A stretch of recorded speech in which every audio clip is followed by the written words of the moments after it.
Okay, we are live. Welcome back to the June 1st, 2022 special call meeting of the Tullahoma Planning Commission. We met last night for 4 hours, and this is a continuation of that meeting. I first do want to acknowledge our mayor for his coming in on his birthday today, going the extra effort. We appreciate that. Glad to be here. We're going to sing? No, only if you leave. No, probably we won't. We won't sing today. We'll sing later. Okay. Well, Mary, we were right. We had just finished up the mobility section, and you just want to continue on in the plan. Yes, sir. And then we hit several key points. You emailed something out today that was 20 megabyte. I did not have a chance to look at that. What did you email out today? Today I emailed out for Paul's request the PDF version of the red line from the students' review. So you have the paper copy, now you don't have the plain copy. Okay, it's the with no changes, just what we were handed. Okay. I didn't have it out this time. All right. I'm going to wait till we're done with this and then all your edits at one time. Okie doke. Well, we finished mobility, and what's next? Infrastructure and facilities. We have a packet for him. Yes, sir. It's on page 74. Yep.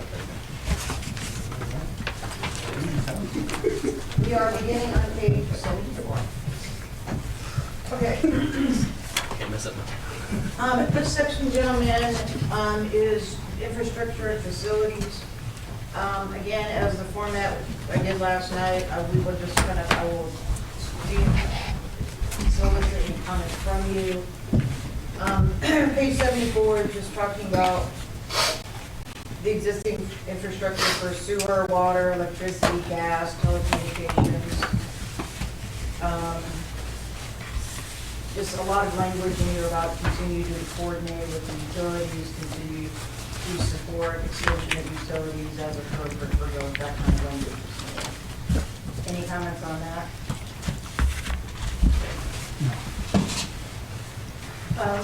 Page 75 is stormwater management. There are 8 or 9 recommendations for stormwater management, some of which the city has already done.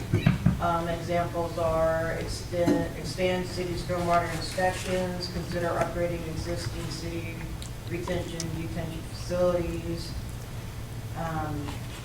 expand the city's maintenance program for drainage, pipe cleaning, debris, pursue a grant fund to develop a green infrastructure plan, and kind of so on and so forth. Are there any comments on page 75? Regarding recommendations regarding drainage and stormwater? No. Can I go back and say something about the previous page, 74? Yes, sir. Telecommunications. This says, see the map on page 17, this plan for information on fiber service areas.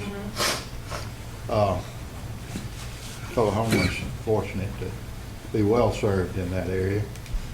The planned growth area is not. And I would like to see something there that acknowledges the fact that we do need to expand service throughout the planned growth plan. It does, yes, I hear what you're saying. The second bullet on the bottom of page 74, it does say explore opportunities to work with telecommunication providers to expand quality cellular service in the area. Yeah, I'd just like to be a little bit more specific. Okay, within the Plan. UGB. Yeah, right. Okay. Okay. Specifically the UGB. Okay. Can TUA provide service outside of city limits? No. No. They've been trying to do that legislatively for years, So and the state has to. Well, the way it's worded correct. is they can't serve outside the area that TUA serves. Now, TUA does serve a small amount of area outside the city limits, so they can serve that. Okay. But they can't serve any area that TUA doesn't serve. the vast majority So we need of to that. expand TUA service. The growth area. By law, though, you have to expand the city limits to bring them in. I mean, they've been fighting that at the state level and have had no luck at all. For years. Yeah. There is another option is Ben Lomond, I do believe, is bringing theirs out, and they are not restricted by that covenant.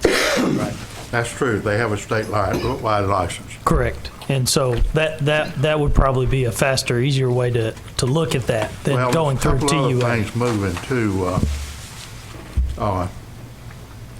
The Duck River Electric Membership Corporation is combined with United. I'm not real familiar with them, but they're working on trying to get some of this infrastructure money from the federal government to expand throughout the area. And also, I called Spectrum not too long ago. Spectrum's always told me, no, we're not interested. This time they says, no, we're looking at it, and we'll let you know. So there's some hope, but I'd just like to have this opportunity to put in a little plug, getting the internet throughout that area. So I guess that would be work with multiple groups in order to accomplish that goal. Right. I understand that. Is there consensus on that topic? Yes, I Yeah. think that's true. Okay. Good. Good suggestion. Page 76 now for green infrastructure. Again, that kind of goes with stormwater management and part of being an MS4, trying to improve not only right now we regulate the water quantities, but also starting to look at improving the water qualities of our stormwater systems. So there are several recommendations for green infrastructure on page 76. Barry, I've been told that your audio is, they can't hear you on TUA.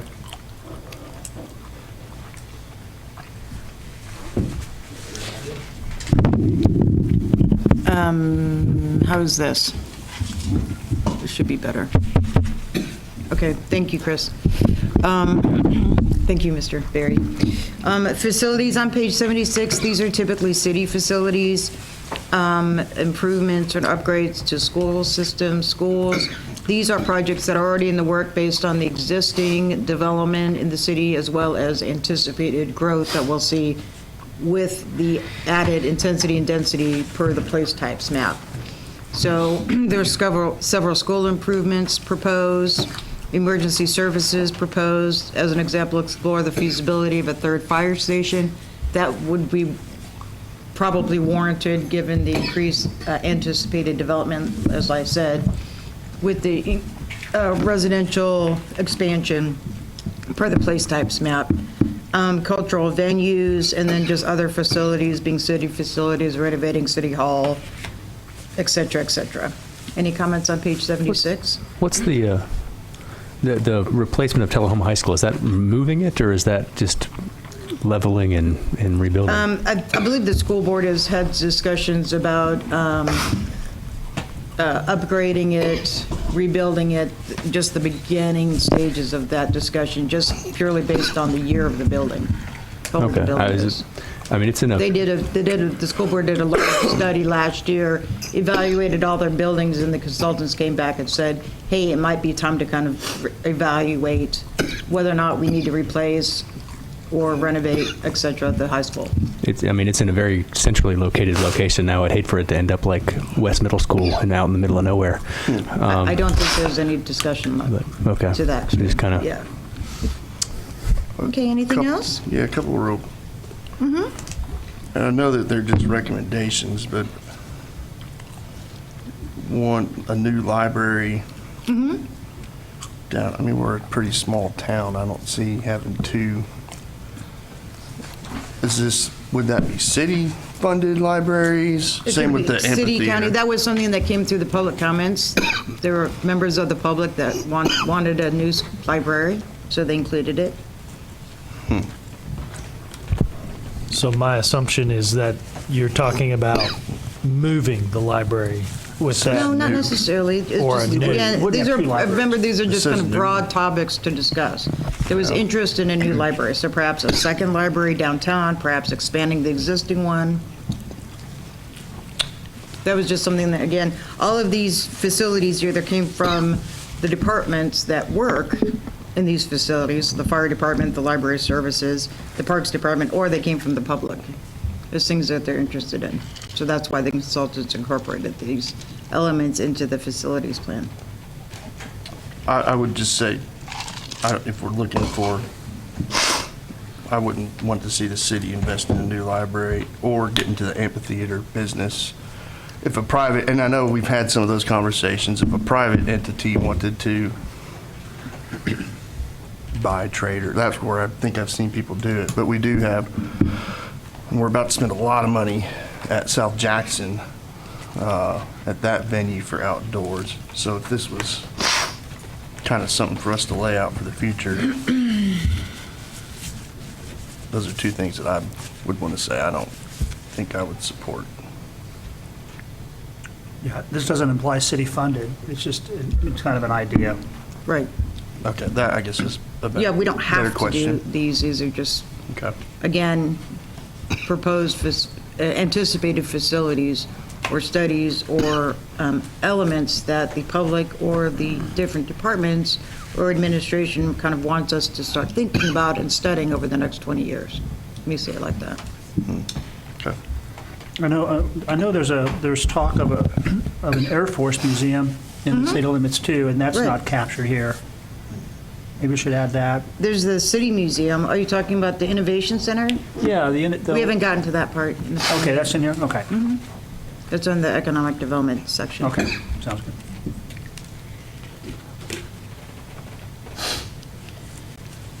Okay, moving on. No further comments. Natural resources is page 77. Water resources, discourage disturbance of floodplains. That is most of page 77 and 78. The floodplain area is already regulated by FEMA through the floodplain ordinance. What can and cannot happen within the floodway and the floodway fringe, which make up together the floodplain. There's language on page 78 about continue to pursue cleanup efforts for the streams. The consultants recommended we explore the option for transfer of development rights. That is a planning tool where if you have an environmentally sensitive piece of land, say you have a property that is floodway. In a floodway, you can't build a structure in the floodway. And so those property owners can't experience a return on their investment. So what they do, and again, this is a planning tool throughout the country, it's been around for decades, you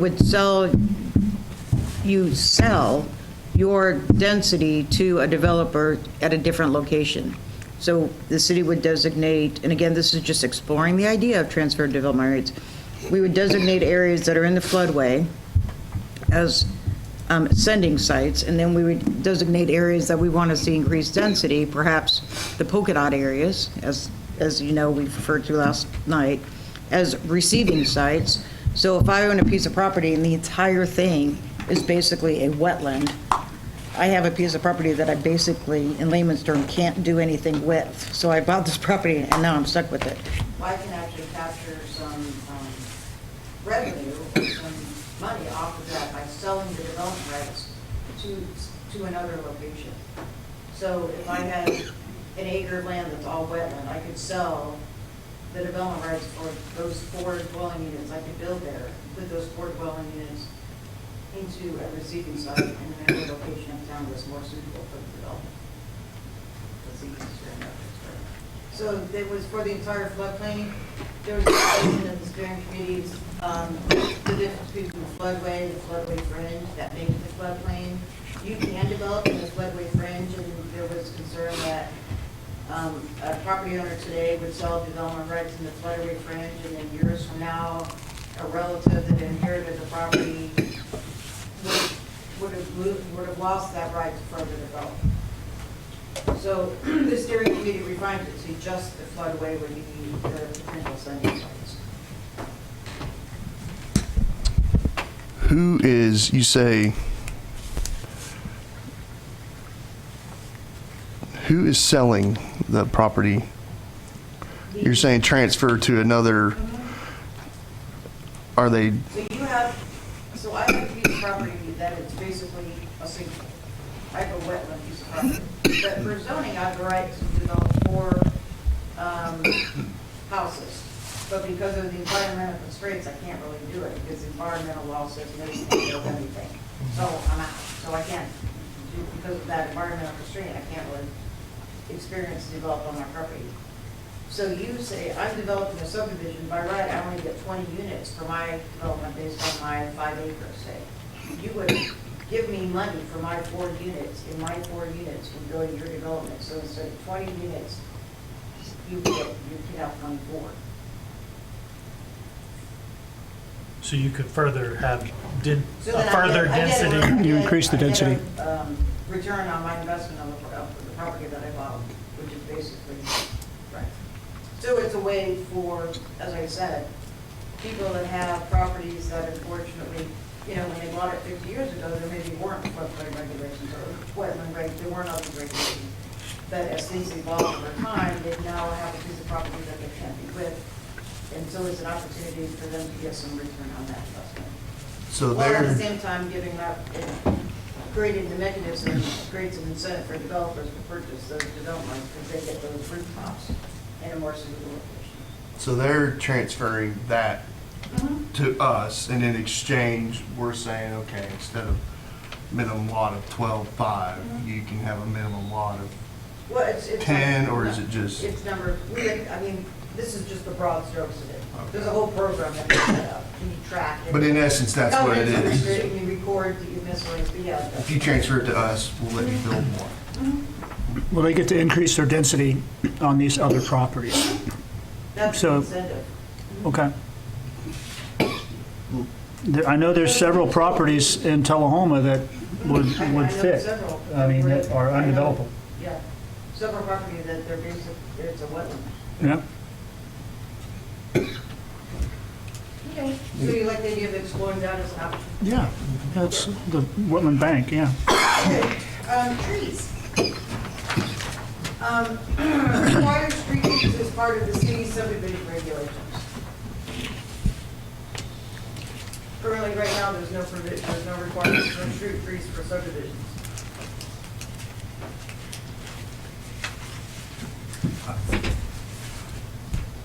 You know how I feel, so I won't rehash that. I understand.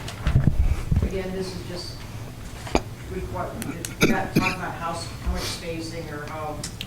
Yeah, I mean, just the requirement, I think, period. Maybe I'm always okay with saying incentivize street trees as part versus you will plant however many trees we decide, or you can't build your subdivision. I mean, things we need to think about too are, once those trees are, there are benefits, right? And I understand all the benefits, but those trees become somebody's problem.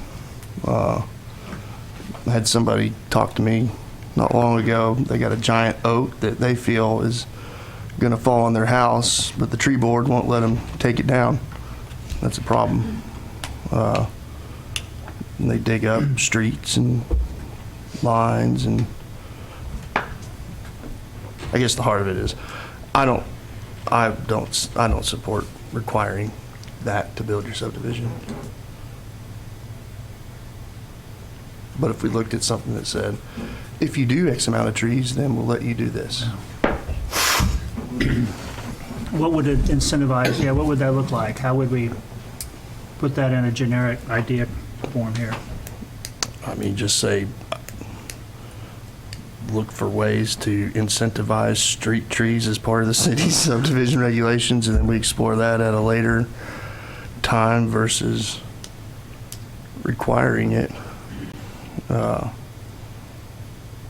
Mary, do you have any examples of incentives, how other communities have incentivized developers to do things without requiring them?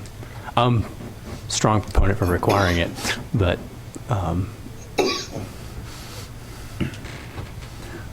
not just talking about trees. Just how do other communities incentivize things without requiring? Like, what are some? Usually you don't. Okay. To be blunt. Usually street trees are standard for most subdivision regulations. Like you have to put in, usually it's one per lot or one so many feet. I mean, could be possible for you to, you know, I'm just trying to think of like the legal mechanism to do it. You go to recommend street trees. And I still not agree with that. Okay, thank you. You could say, you could go through the plan B, the development process, perhaps we could give you a couple more dwelling units if you put in street trees to compensate for the anticipated cost. I mean, Usually that's the incentive for developers is the return. I mean, The return is based on the number of rooftops that you have. yeah, Or the city just development. discouraging maximum development of rooftops is always a bonus. I think we get this. I mean, I know. You're right. I hear what you're saying. I just know from the other side, that's typically what developers are looking for. There needs to be checks, though, to make sure that developers can't just wreak havoc and just level lots of no trees, no, you know, and the environmental impacts that go with that. You know, street trees, I mean, they also have advantage of traffic calming and making the street seem narrower and so that it keeps the neighborhood safer in general from at least traffic. I like the idea of requiring it. You know, I'm probably in the minority, but You're probably, I lost this one at the board level too, on different street trees. I mean, you're probably not in the minority. I just hate any time we continue to say, you will do this. I mean, I think it's. And I understand, but at the same time, just because I have no trees in my yard, Neither do I. and I don't want any trees in my yard because I see everybody else around me having to deal with those trees.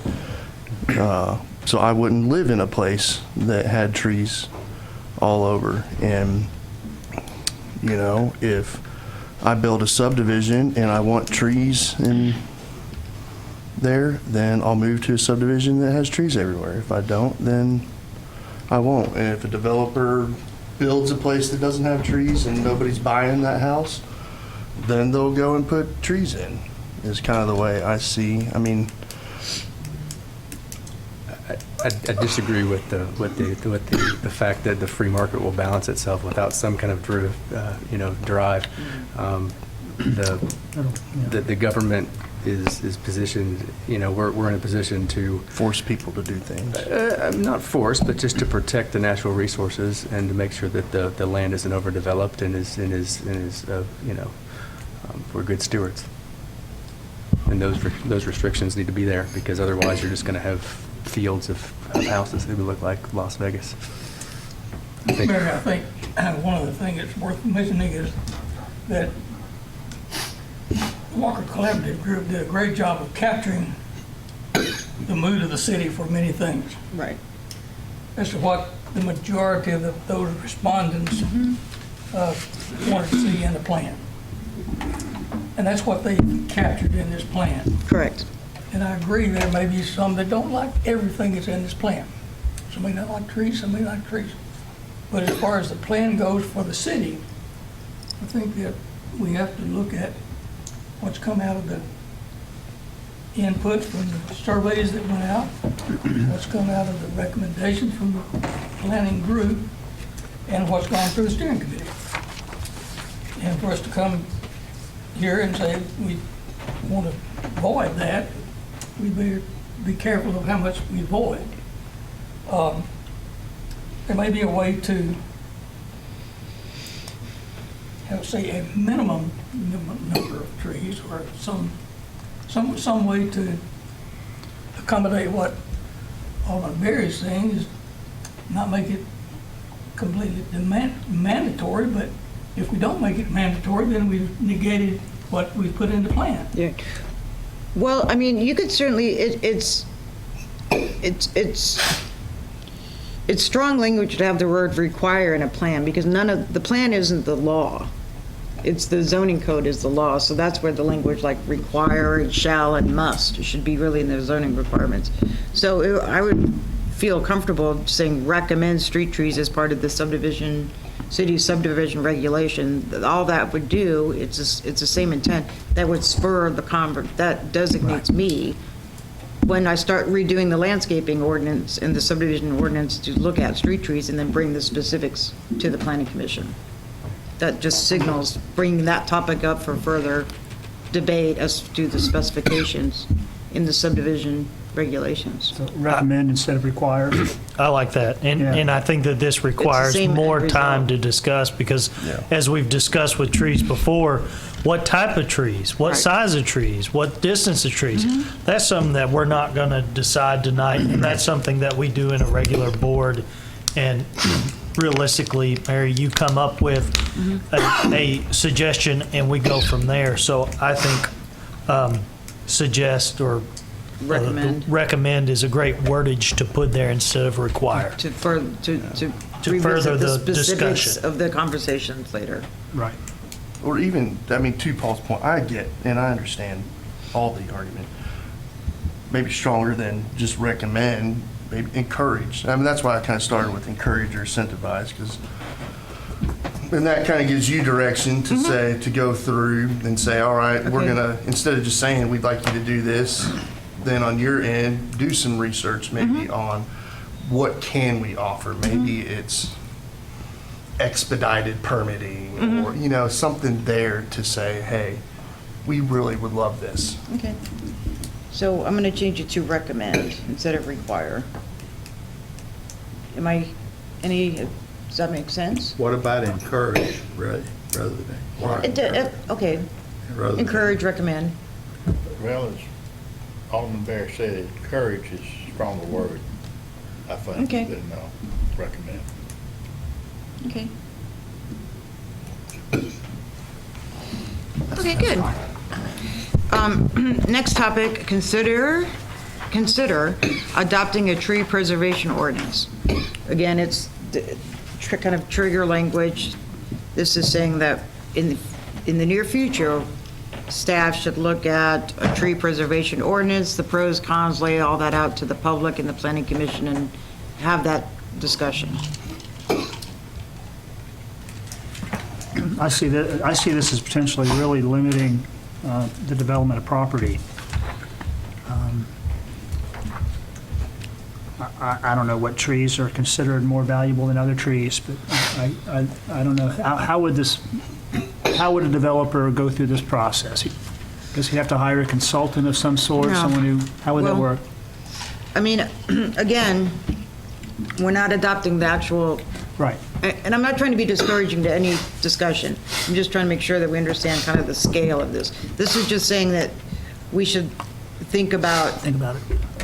studying a tree preservation ordinance. How it would actually work is that I would do research for other communities that have tree preservation ordinances around for similarly sized jurisdictions, lay it out to you with the pros and cons and different ways that can be done. Typically, you regulate, I've worked in jurisdiction that does tree preservation. You can either do it by a point system or a certain other type of scale. And for each tree, based on the age and the size that the condition is awarded so many points. So if you have a huge oak tree that's 80 years old, that's worth, say, 200 points. Then if you remove it, you have to put 200 points worth of new trees on the site. And a new small starter tree that's 6 feet tall is like 20 points. So then you would have to put 10 new trees in. That's very rough explanation of how it's done. But that's generally how a tree preservation ordinance works. Usually surveyors can do tree inventories as part of the survey that they have to do anyway for a subdivision. Is that for new development or? It doesn't say at this point. And I That would totally be, get. it could be site plan, we could do it for site plans, subdivisions, both, neither. And I totally get what you're saying about this this is just kind of the guide. But I have sat in these meetings before, and then we passed something in a guide, and then I sat at the board, and then the argument came back, well, we had that discussion in the guide, and it was recommended there. So that's the only reason I bring those things up. No, I know. Now, so that when we get to that point later, Right. it's not in a document. Right. My concern would be the gentleman I brought up earlier. He's got a very old oak tree that he can't cut down.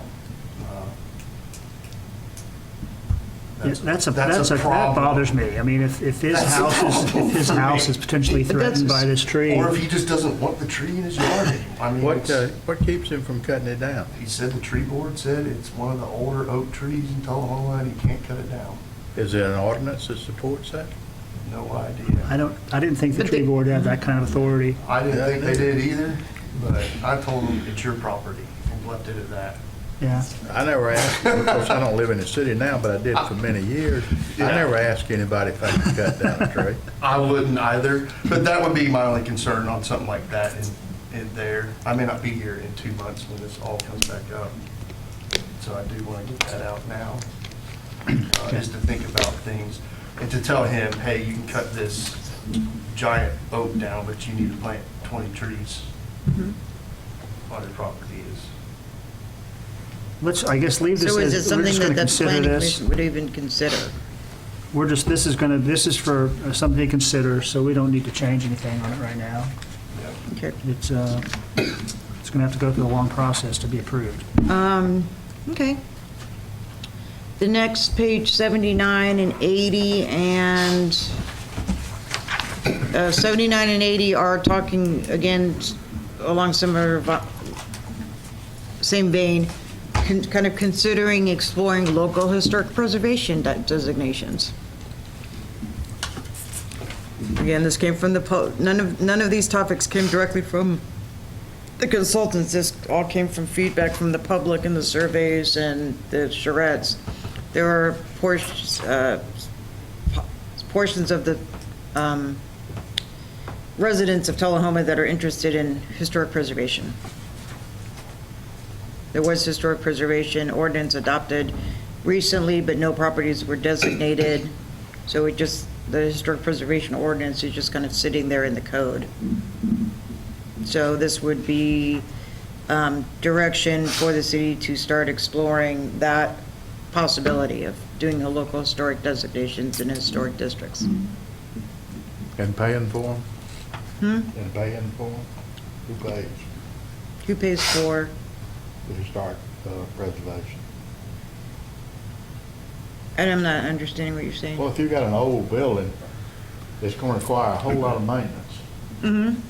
And a lot of reason a lot of those old buildings are torn down is because the owners don't want to pay that maintenance bill. Right. And so they tear it down and build something more modern.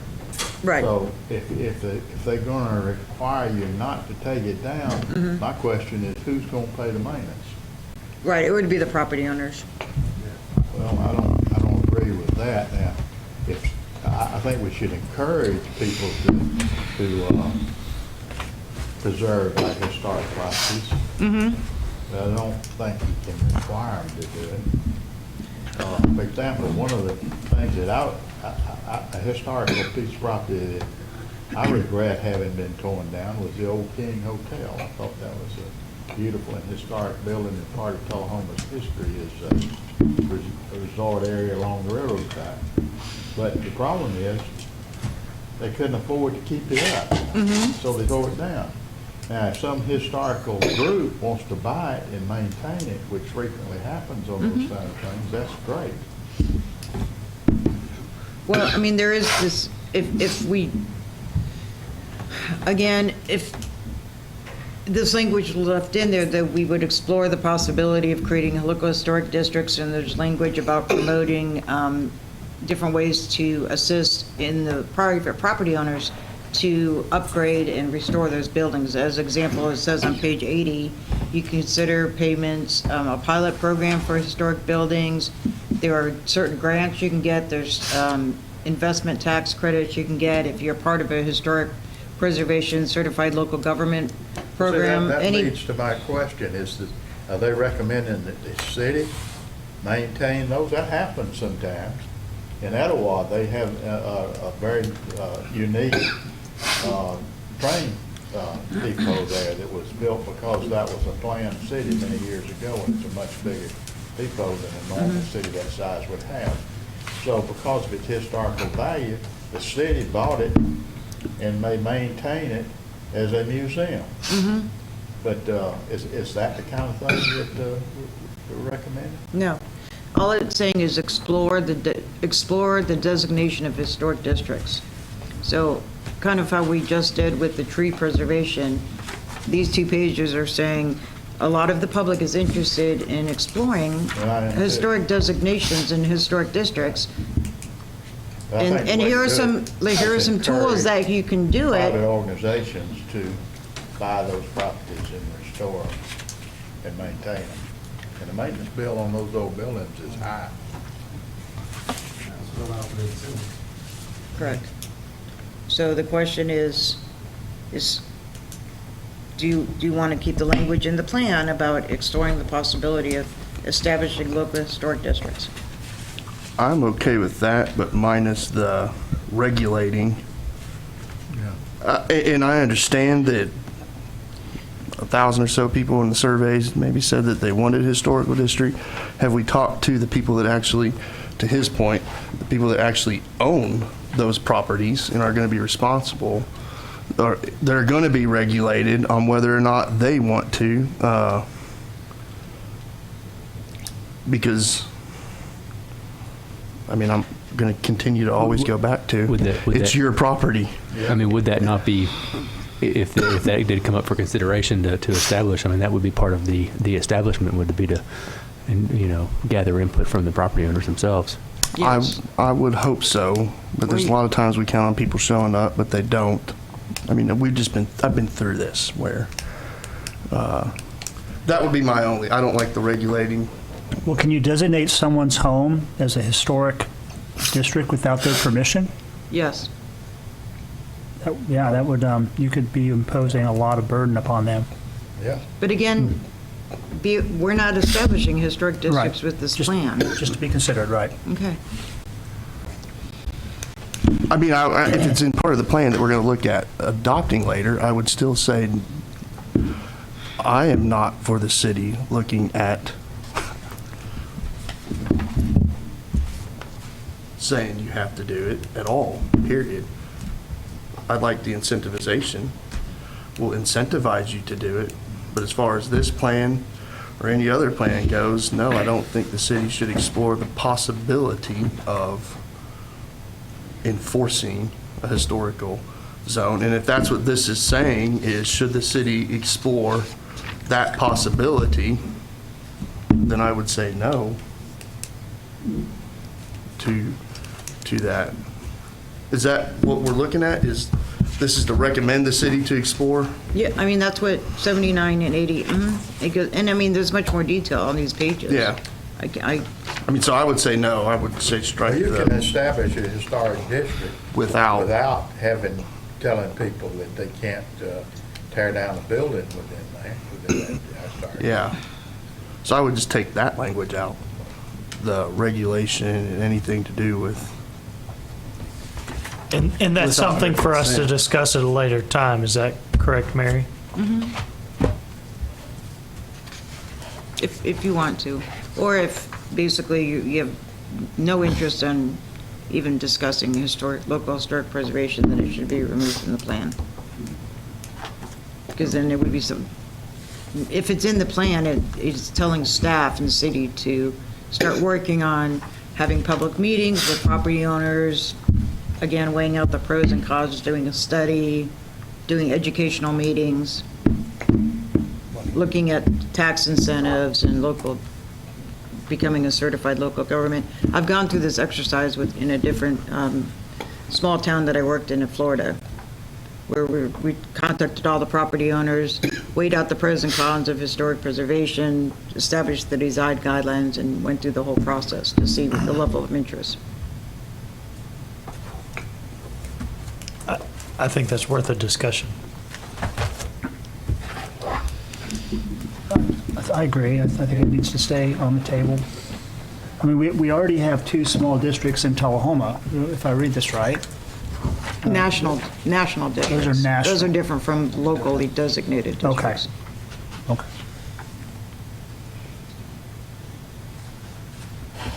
Well, let's leave it for discussion and consideration. It's probably low on the priority list. Well, I think establishing the districts is a good idea, and I support that.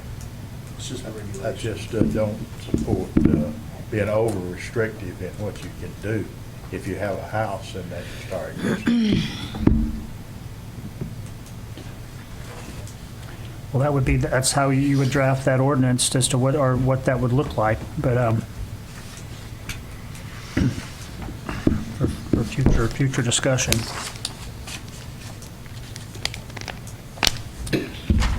So leave as is for now, and I think, in my opinion, we leave it as is now, because all this does, all we're saying in the plan is to explore. And in this exploration, that's where we hit head to head with the subject that we've raised tonight about what to do with it. But until we explore, we don't know where we're Correct. going with it. So leaving it to Correct. explore is appropriate. As I said, when I worked in Temple Terrace, Florida, we went through this whole exercise. We talked to the state. We had all these public meetings. In the end, the residents decided they didn't want to do historic preservation after we drove the model ordinance, we All the told them the strings design attached. standards, we contacted our property owners, we did inventories, we went through this extensive study, and they ended up deciding that they didn't want to be under it. But this would at least kind of open up that discussion. yeah, they have a say in the matter. Okay. I'm good with explore, but Yeah. what I do not want is 6 months from now to come back and hear, well, it's in the plan. And Well, no, exploring is in the the plan. commission, I mean, it doesn't say explore, maybe put explore in there somewhere. It says, Something- on page 79, it says explore the designation of local historic It does say districts. explore there. Yeah. Yeah, I just don't want to, I've been told that too many times, what's in the plan. Exploring. You all voted on it. You know. Good. Okay, moving on. Okay, moving on to public spaces and recreation section. Pages 81, 82. 81 and 82 are basically just recommendations to the Parks Department and our city park system. The City Parks Department is currently going through their own planning process just for the park system, ironically. So that plan would be in tandem with this plan. The consultants just did an inventory of all of the park facilities that we have, evaluated it against a national matrix of, given our population numbers per person, how many basketball courts typically some jurisdiction has, soccer fields, swimmings, pools, ice skating rinks, dog parks, etc. There was, on page 82, a question about what type of park facilities would you like to see? The greenways and trails was the overwhelming majority of interest for the public. So are there any comments on page 81 or 82? Just that, how are we over twice the average of acres of parks? I can't answer that question. It just doesn't seem, I don't see that, but it seems kind of, Maybe because, Short Springs might be included in that, and that throws our acreage way yeah. up. See, I mean, It's a lot of acreage. Short Springs should not be included. It's not a park, it's a natural area, but I don't know if that affects the data or not. It's city-owned, Not a park. it's in the range of a park. I mean, people go there and hike. That is a lot of acreage up there, yeah. Where is that included in the, looking at I see the averages and all that, but I see playgrounds, basketball, tennis, multi-use baseball, softball, soccer, multi-use swimming pools, skate, ice rinks, and dog parks. Where's the? state natural area. At the top, where Very it says top. park, total acreage. Oh, parks, sorry. I missed that.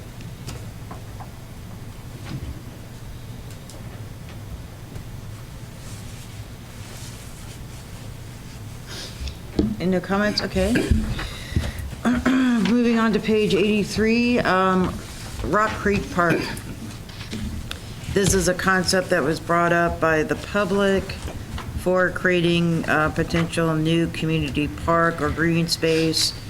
Page 83, it would run from Grundy Street along the floodplain, kind of adjacent to where the existing Greenway Trail is, back behind the Catholic Church property where the ball fields are now, and then connecting through the Greenway. So kind of expanding the Greenway Trail and opening it up into a kind of an open space, passive recreation type park. And then there's some discussion, you know, there could be some outdoor events and large outdoor events in that location to make it more of a different type of community feature that the city kind of doesn't have at this point.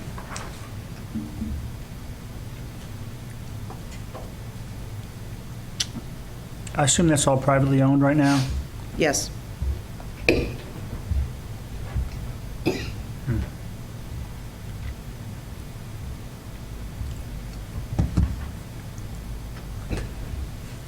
Okay, not hearing any discussion. Let's go. The next section is community design.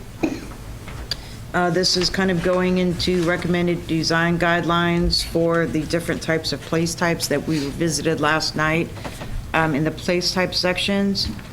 The design principles that the consultants heard from the community is to increase the walkability of the city, encourage a mix of uses within close proximity to each other, as opposed to having industrial in one part of the town, commercial in another. Calming for motor vehicles, being traffic calming features, and then increased landscaping was another topic that kept coming up over and over and again with the public. So page 85 and 86 talks about the redesign of North Jackson Street, the main commercial section. There are design guidelines for the urban section, which is in your downtown core, with the buildings up towards the street and the parking in the back. And then for the commercial corridor, which is the main commercial strip portion of North and South Jackson, the design guidelines would be have a majority of the parking in the back and the side of the buildings, and only a small percentage of the parking lots in the front. So this would get away from some of the existing developments that we have now in town, where you're driving on Jackson and there's a large expansive parking lots and the buildings are towards the back of the lots. This would require the buildings to be moved closer up front and some of the parking be placed in the back. Are you talking zero lot line? No, it would be, this would be your, if you look at the bottom image of page 86, that is your minimum and maximum setback that we had a discussion about at your last planning commission meeting. So that's how you would accomplish that, the minimum setback, and then you would have a maximum setback, so the building could not be pushed way into the back of the lot. The maximum setback would require, they could only have a limited amount of parking in the front, and the rest would have to go into the back. So that's where your maximum setbacks would come into play once we drafted the ordinance. I definitely like that. I mean, it looks less, having the parking lots up front looks very blighty. I was in Nolensville, Tennessee last week, and they are developing all types of this commercial property right now. And it just has a really nice look. Mm-hmm. You don't see the parking lots at all. Mm-hmm. And just much nicer look. Yeah. And I will say that from driving around town, more of the more recent developments tend to be pushed closer to the street. You don't see the newer developments with all the parking in the front and the buildings in the back. Usually you see it where there's some parking in the front and the parking wraps around the building. On the parking, our requirements, is that a city requirement, or is that like the number of spaces. Is that a city requirement, or is that like a state? What, the number of parking We require spaces? you to have X amount of spaces. That's a city requirement. Can we do, And I don't know if that's in here, but, I mean, maybe reducing, looking at changing that. Some of the parking seems excessive. I'll get on the Daniel Berry soapbox and say we shouldn't be requiring minimum parking. That we shouldn't be requiring minimum parking? No.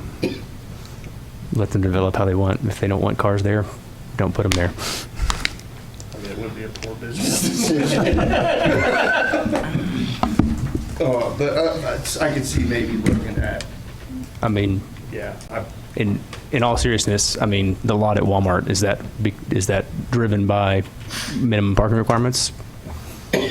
And so much that they It's can. driven by the minimum parking requirements, plus that corporation themselves have part of their pro forma, a certain amount of parking that they require per site. So sometimes when large corporate developments come in, we'll say that you're required to, say, a hotel, you're required to have one parking space per room. They'll say, well, our business model says that we have to have 1.2 parking spaces per room.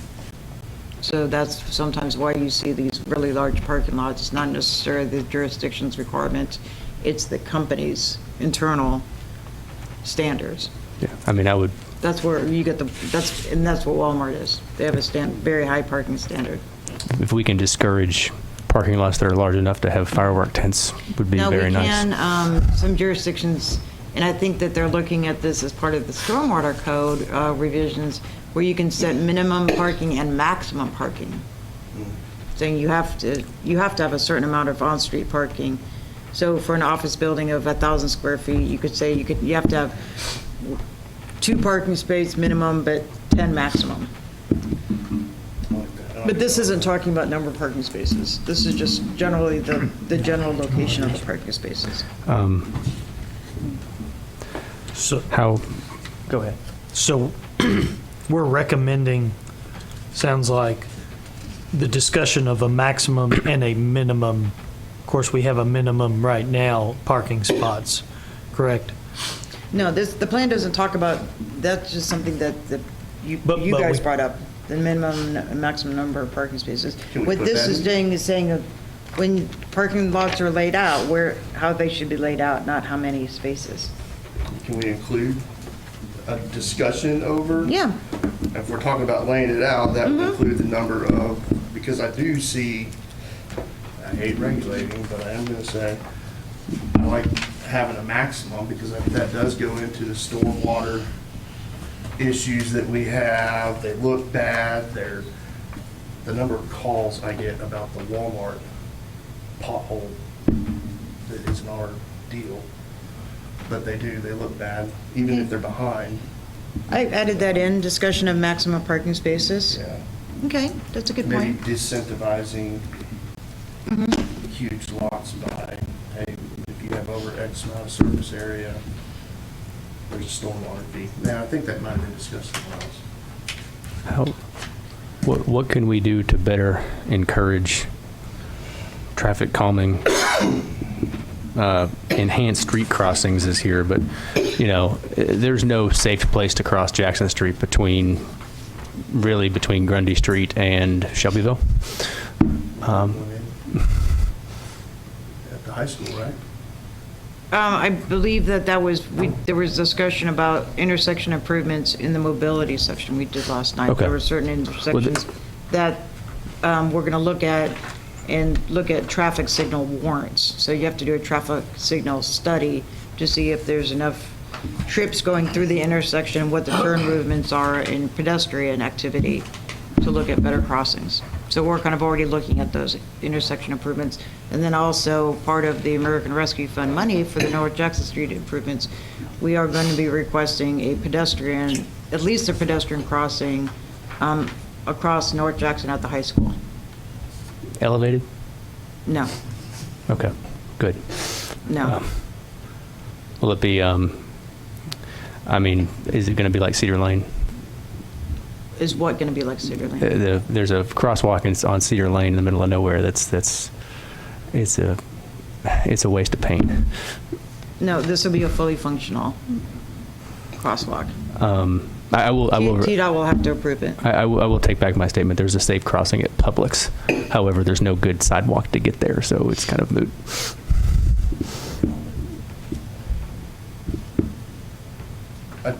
I do see in here, I thought I had a conversation, somebody told me we weren't doing speed bumps anymore, but I do see in here speed bumps. Are we? What page are you on, sir? Page 84, calming.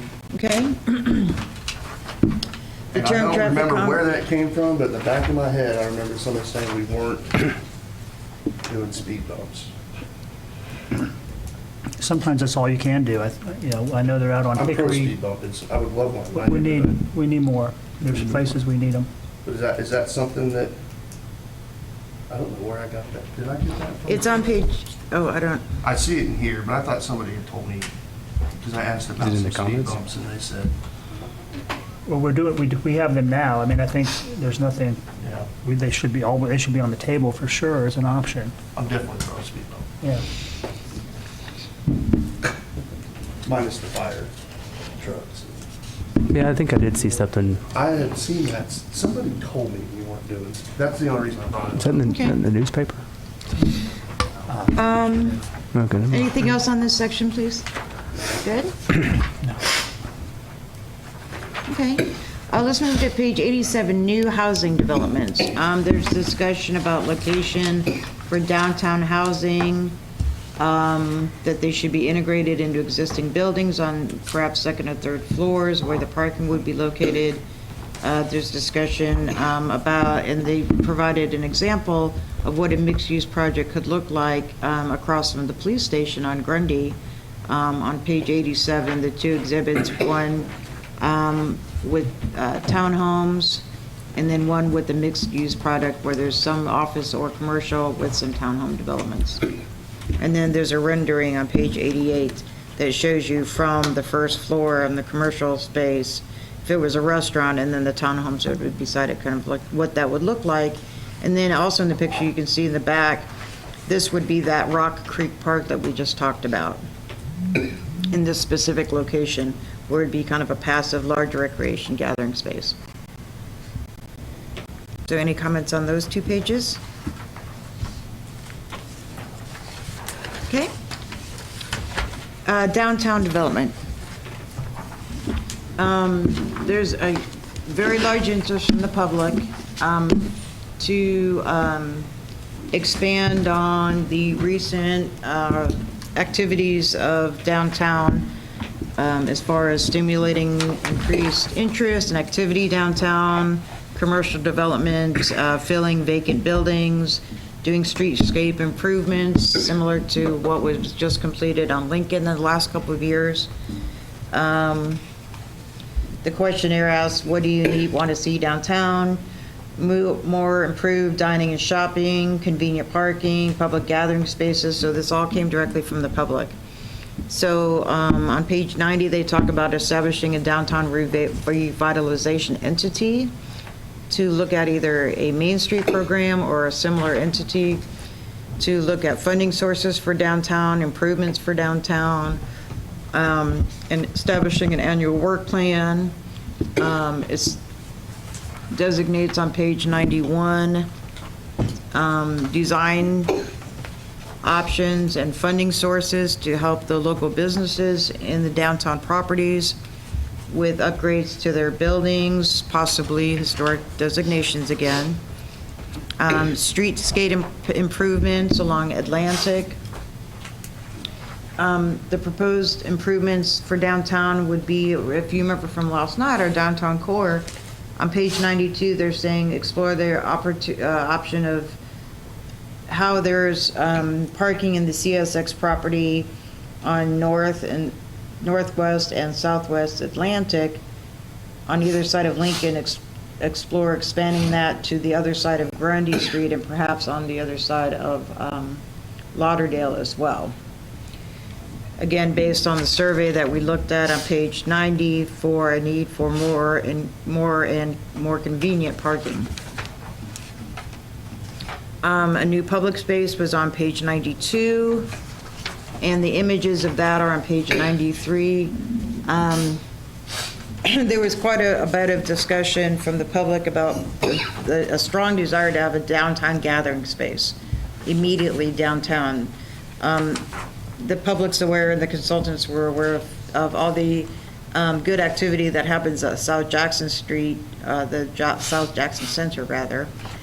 But again, from the public, they wanted something immediately downtown as well, not to replace anything at South Jackson, but another opportunity directly downtown. So the thought is that there would be small events at this new, what do they call it? At the new public space. And as people are, if there's some sort of arts festival or food trucks or something like that people would be walking around downtown visiting all the existing shops and restaurants and retail activities as well. Again, just the more people you can get in your downtown space, the better. This specific location that's shown on page 93 and 94 is where the existing Traders Bank is located. We did discuss this option with Traders Bank, and they said that it is a possibility that they would sell the property and relocate. So this is a feasible option. There was discussion from the public, well, is this something that could actually happen? Yes. So we vetted this possibility. And like I said, Traders Bank said that at some point they may be interested in relocating. So this is definitely a feasible project. Are there any questions, comments, concerns on this one? Privately funded, right? Not a city-built park? It doesn't say who would fund it. I mean, It could be private or public or a combination It of says it both. might be could a operated grant, by It could be, city. it doesn't say. I think as long as the expectation's not that the city would do that. I don't like the parking lanes on Jackson. I think that's just, I don't know where we'd put them. I think there is some parking in Jackson already. There is already there, yeah. Why does it say proposed? It's already 4 lanes, 1 turn and 2 parking. Well, I saw somewhere that they're talking about going to angle parking rather than parallel parking there. Get more cars in. On Lincoln or Jackson? Jackson. Lincoln has already got Angled parking, and Jackson's already got parallel. Jackson's got to get Right, parallel. so they're just showing a rendering. I don't think they're showing a rendering of the parking. They're just trying to show Yeah, there's another with place the in existing here that they parking, talk what the about park would look changing. like. I'm on page 91. They talk about widening that to make room for the angular parking. I forgot. I think where. all the way down, further down than just between Lincoln and Jackson. I mean, at Lincoln. I don't know if I like that. Because the on-street parking stops on Jackson past Grundy. Yeah.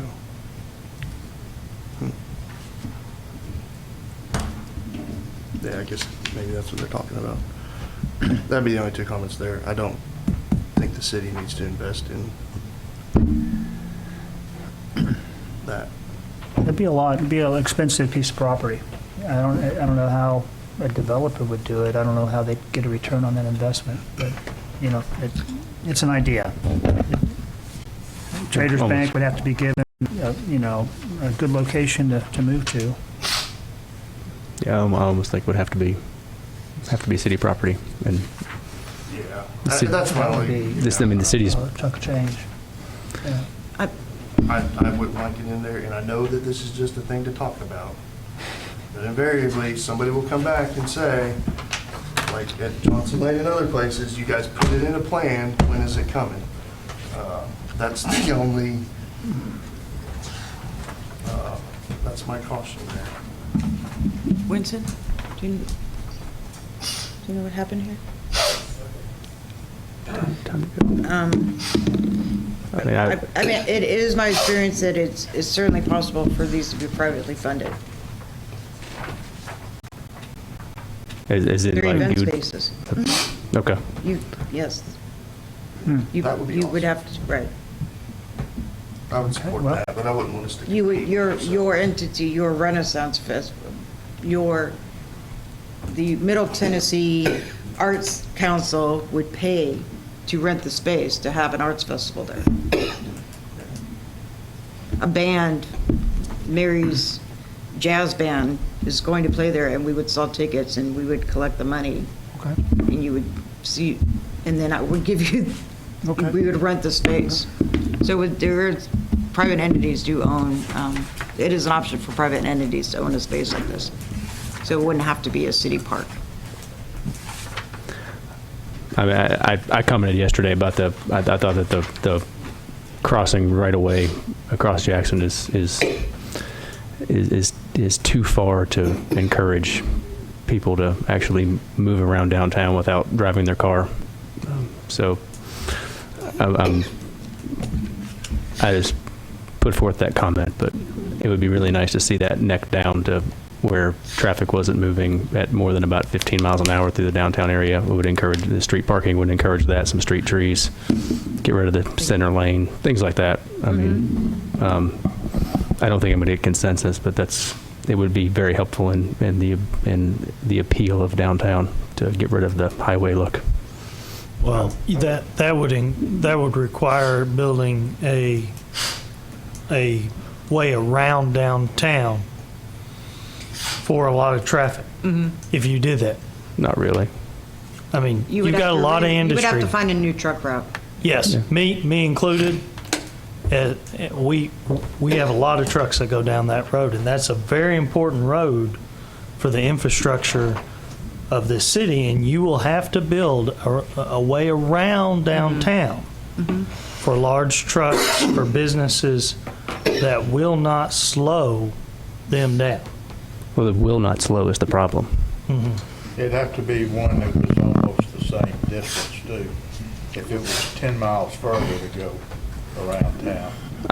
I think might the use big point here, though, is that that's a state highway.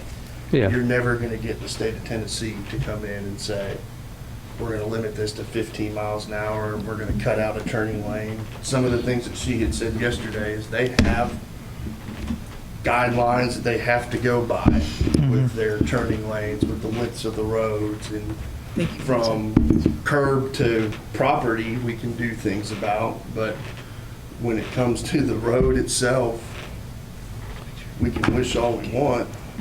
I'm just basically saying that if we want, I feel like that if we want downtown to thrive and to be able to have people walking around, something is going to have to be done about calming the traffic through there.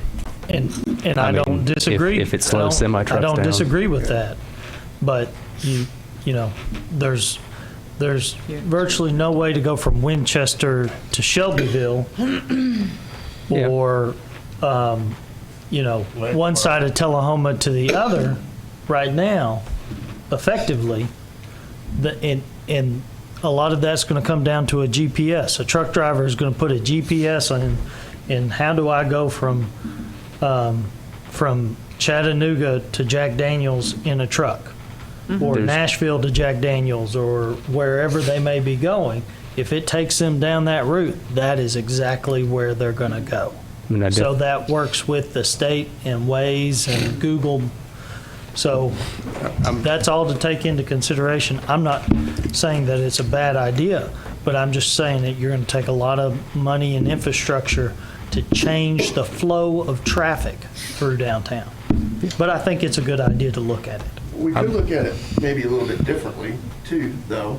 So, I mean, that area is part of downtown, but there's currently not a ton. In maybe 20 years, there won't be a ton on the west side of Lincoln, but we do have that whole block from this side of Lincoln to the tracks with parking and things like that. So maybe we can look at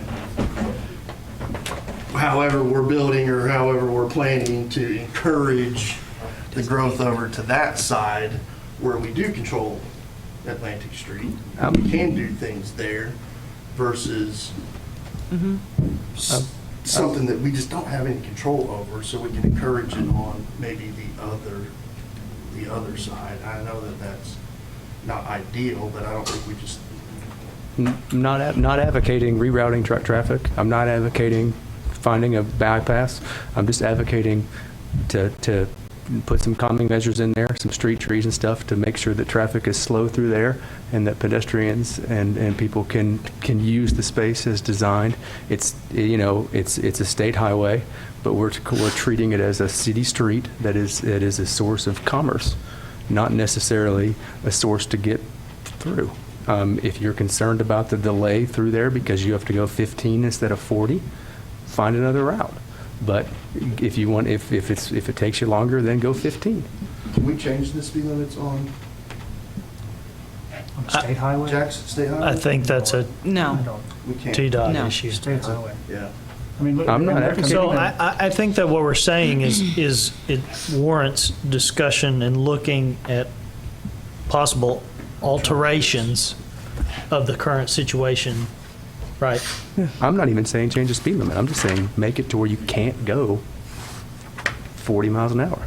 People still Not if, Some calming feature? There was this language in this plan about streetscape improvements. It's on page 91. yeah. It is recommended that any future streetscape expansions follow the same basic design. For cohesion, and the top priority should be Jackson Street. Moreover, no new streetscapes should be used sparingly and strategically as a way to stimulate adjacent private sector development when opportunity arises. And I don't think that a bypass is not a bad thing to look at. Truck route, whatever it may be, because trucks don't like going through downtown areas and stop signs, red lights and things like that. And we as people, you know, walking downtown don't want them to. We don't want them to use their Jake brakes. We don't want them to do all those things. So I think that's a mutual thing on both sides. So it's something to look at, for sure. Okay. They're not using their Jake Got it. brakes anymore. I saw the teeny tiny little sign they put up there. We only have probably about less than 20 pages left. Well, one thing we looked over on page 90, this plan advocates for hiring a director for downtown revitalization. I just say, this plan strongly recommends that. I just want to talk about that. Is that something we want to commit to in this plan? I mean, I know we have entities, we have TADC. I know Winston's gone, he's got a lot on his plate, you know, all balancing all that. But this is another full-time city employee to manage this effort. Is that, our main streets, are those generally city-sponsored programs, or are the separate nonprofits? They're a separate nonprofit. Versus high, that's what I had thought. Well, this is not a city employee, that, what we're talking about The here. language on page 90 says, consider the following recommendations for the program's organizational structure. Organize the program as a 501c3 nonprofit entity. Pursue the employment of a full-time director, so typically the director is the employee of the 501c3 nonprofit. Now, we can fund through tourism dollars or things like that to help, right? But, because it does say above, the city needs to make a 3-year commitment to attract good candidates. Well, when you say tourism dollars, you're talking city budget, right? Or I know we have motel sales tax That's what I mean. that funds the chamber, and I forget all that it funds, but it, Needs to be revisited. yeah, so that's just a big commitment, a 3-year commitment to a professional city developer, downtown developer. Yeah, I wouldn't want, I agree with that. I wouldn't commit a city, but I am a Okay. component of looking at the 501c. Okay, it's in there then. It's in there. I don't know where the money comes from, but, but you're right, it doesn't commit a city employee. Oh, it does say, well, funding will come from, yeah, the city will be important, so, yeah. Okay, I can move on. Okay. I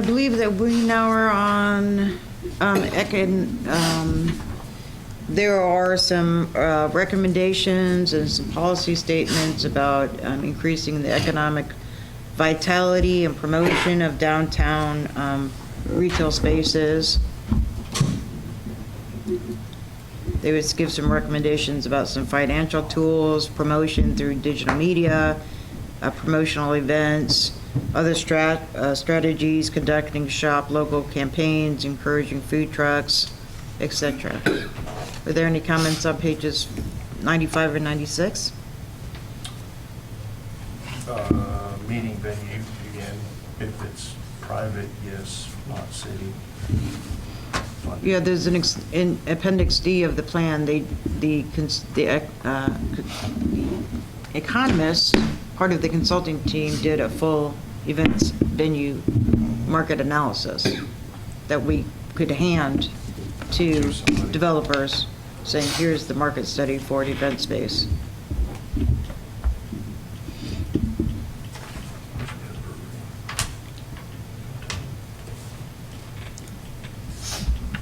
Yep, it's just not downtown. Okay, we'll go ahead and move on to the housing section. Development concept for new housing, building rehabilitation, neighborhood infill. A lot of these kind of policy statements have already been addressed through our discussion for the place types map. Encouraging new housing, a mix of uses, neighborhood infill, building additional dwelling units on the existing grid system. There is on pages 99 and 100, or I'm sorry, 99 only, about marketing to developers and funding and leveraging for incentives for increased housing potential for new developers in Middle Tennessee. So are there any comments on those pages or those concepts?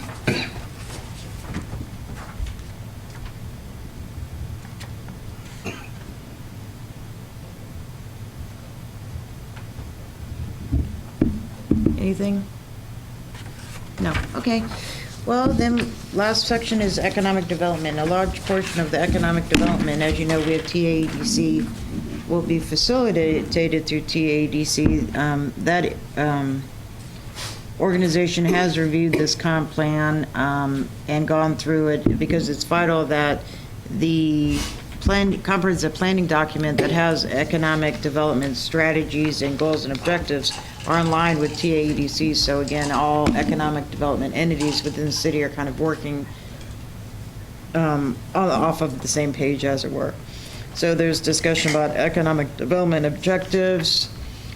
On pages 101 and 102, they highlight the existing target industries of TADC and the Industrial Board of Health Services and Biomedical Industries, Aviation and Aerospace Industries, tourism destinations. TADC also works on retail promotion.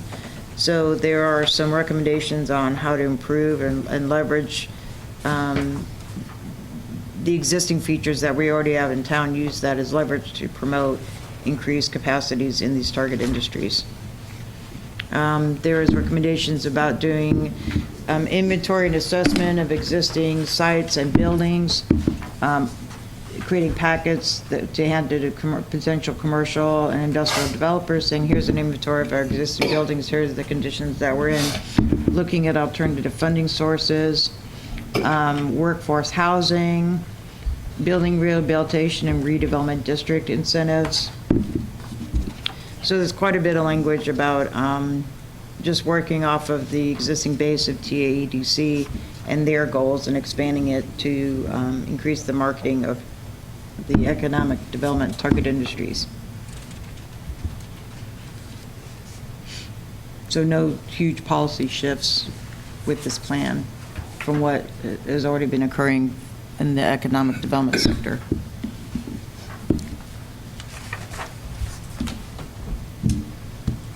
Here you're on page 102, Yes, sir. under technology part. We list 3 technologies there. We list aviation and aerospace, medical related, then we talk about aerodynamics technology. It turns out that aerodynamics technology certainly falls within the first two, aviation and aerospace. I suggest that we either eliminate aerodynamic technologies and insert information technology, which covers a broad range of technology, particularly having to do with the computer technology, obviously. Okay. But rather than being redundant with aerodynamics, I'd like to capture the IT.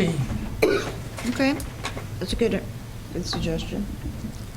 I agree with that, but aerodynamics, you could also have automotive in that, and that would not be aerospace, I don't think.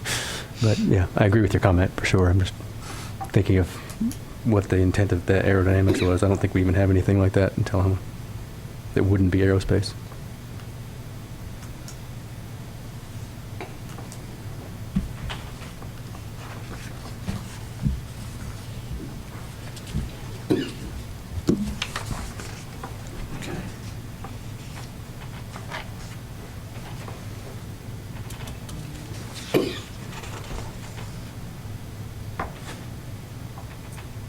Okay, all right. So then, really then, and then the last section is resiliency. This is just trying to talk about kind of long-range environmental policies, looking at different things that can be done. A lot of these issues were already touched on in other parts of the plan about tree canopy, energy conservation and policy direction, improving our recycling, exploring possibility of expanding the city's recycling program. Really, it's just 2 pages. Any comments on the resiliency section? Well, I got a comment at the very end of it on the urban growth boundaries. I'm not real sure why it's in this section, but Where are we? On what page, sir? it's on page 107, 107. 107, 108. Oh, this is the implementation section. Okay, Oh, it is. It's okay. I'm sorry. That's I okay. didn't mean to get ahead. that's okay. You're fine. Nobody was chiming in on the resiliency stuff, so we can just move along. Okay, I'm sorry. It's fine. I thought we were still in, that's what I said, that I don't see why That's okay. it's in this section. Yeah, it wasn't in that section. But what I'd really like to do is go back to what we talked about yesterday. This refers back to page 46. Okay. And I would like to propose some wording change on page 46. Okay. If I can find that in the packet here.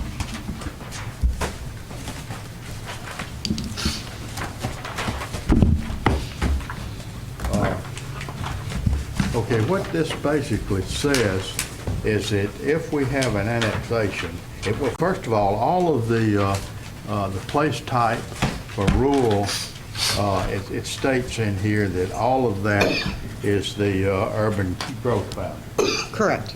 And it also says in here that you're going to have annexations, and when you do, it says that all of that will go into the rural area and under place types, and that it will, and that's where we talked about this 1,200 square foot restriction that was 3 acres. Correct.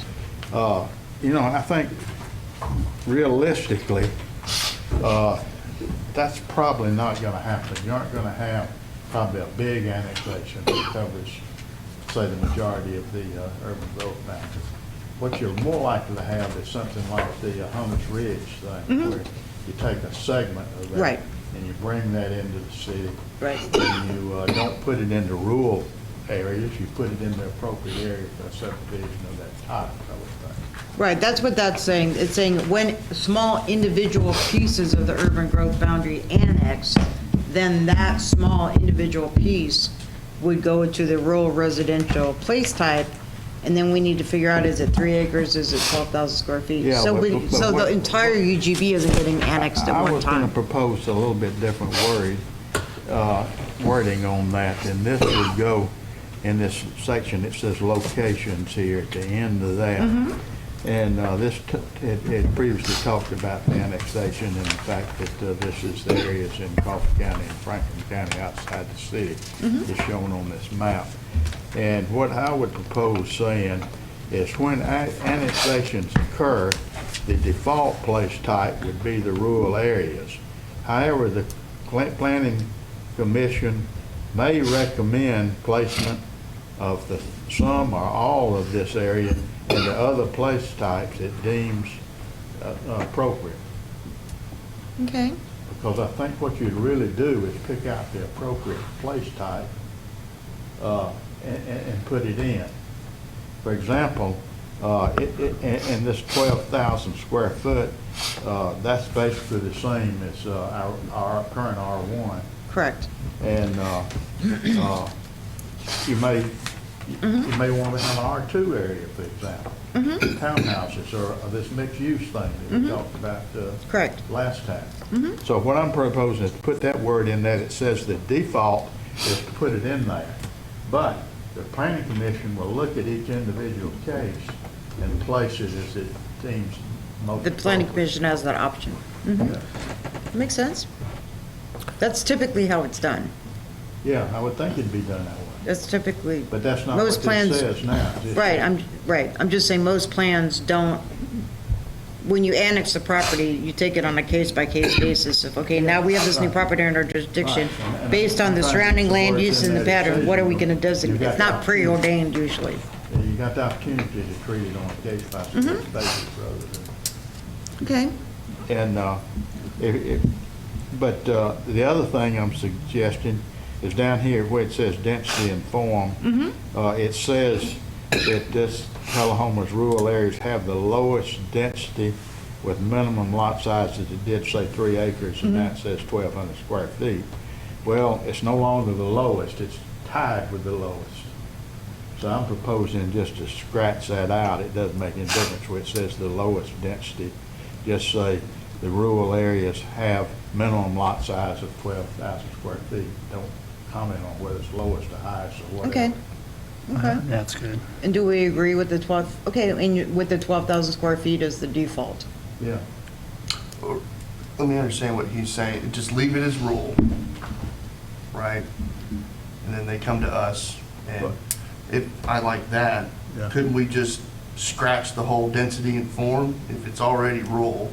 And they've got to come to us to change it to whatever they want Well, I was anyway, just saying, if we you're gonna need to have a We have to default, have you some gotta parameters define- in here. We you have gotta to have some define what the guidelines. Oh, do we not default have a rule already?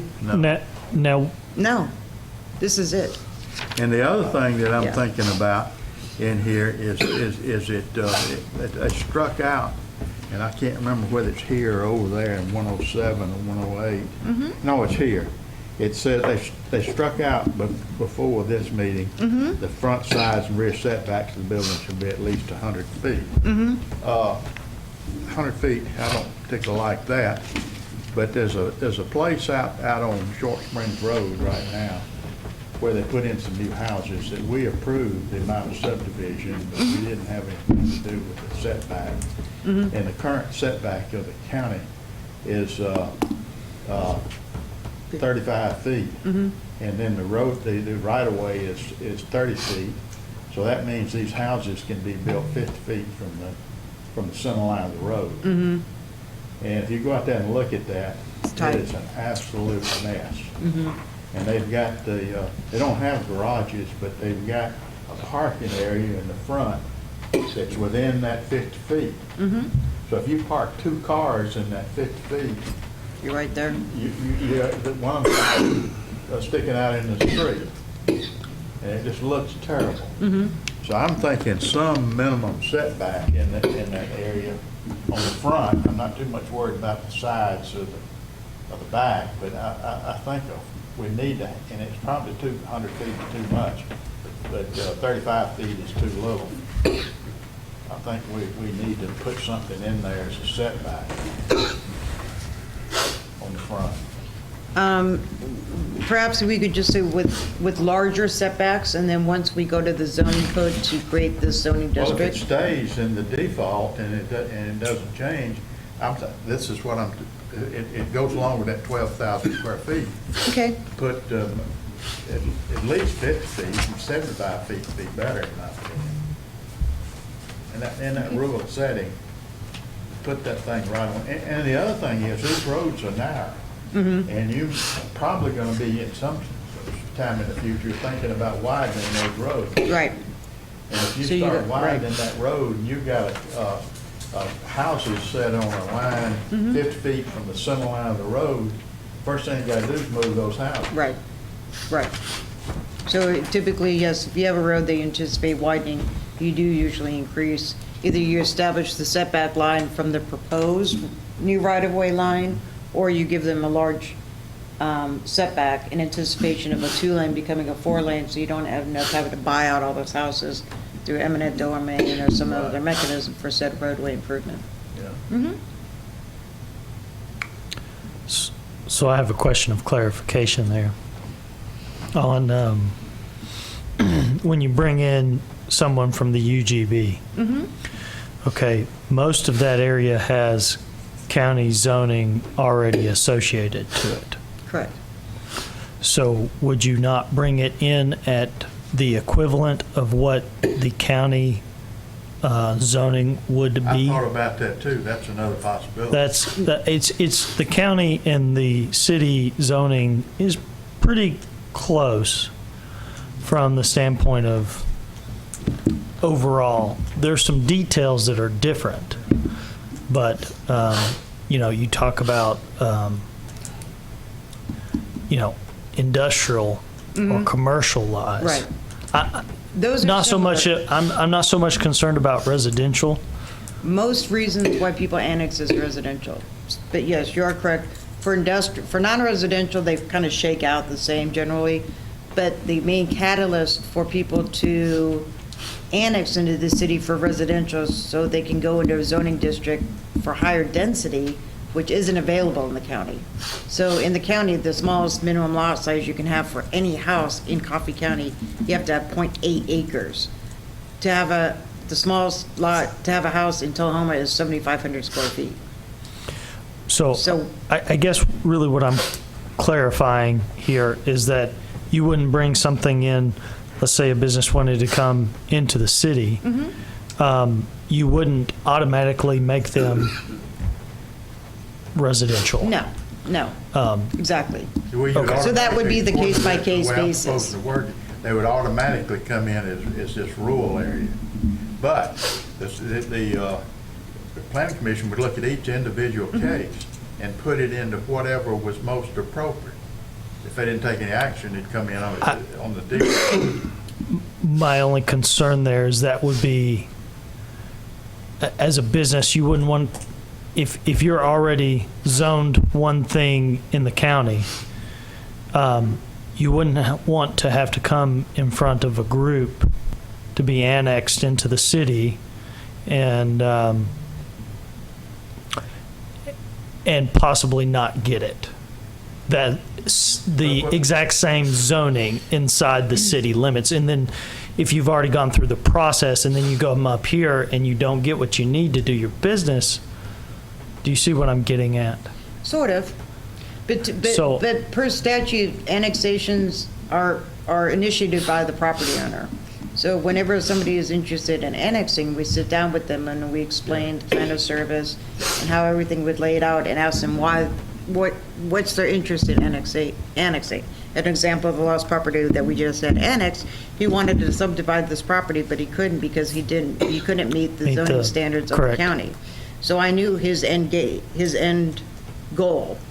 So if you were a business owner and you said, yes, I'm interested in annexing into the city, we would have a discussion, do an analysis to make sure that, yes, you wouldn't want to you wouldn't annex your property and then become non-conforming. Okay, I just want to make sure that discussion is had before the annexation would happen. Okay. You have to present the whole, like, annexations have to come before this board. Yes. And the big board. Yes. BOMA anyway, regardless. Right, and then the plan amendment would become this board, and then the rezoning would come before this board and the Board of Mayor and Aldermen. Understood. Thank you. But see, the way the wording is right now, it's silent on that. It just says it's going to come in as a rural area and have this 1,200 square foot thing applied to it, and it used to say the setback things, and it had the setbacks on the side and the front and all that. And so that was automatic and didn't give you any alternative. That was it. And I don't think that's what you want.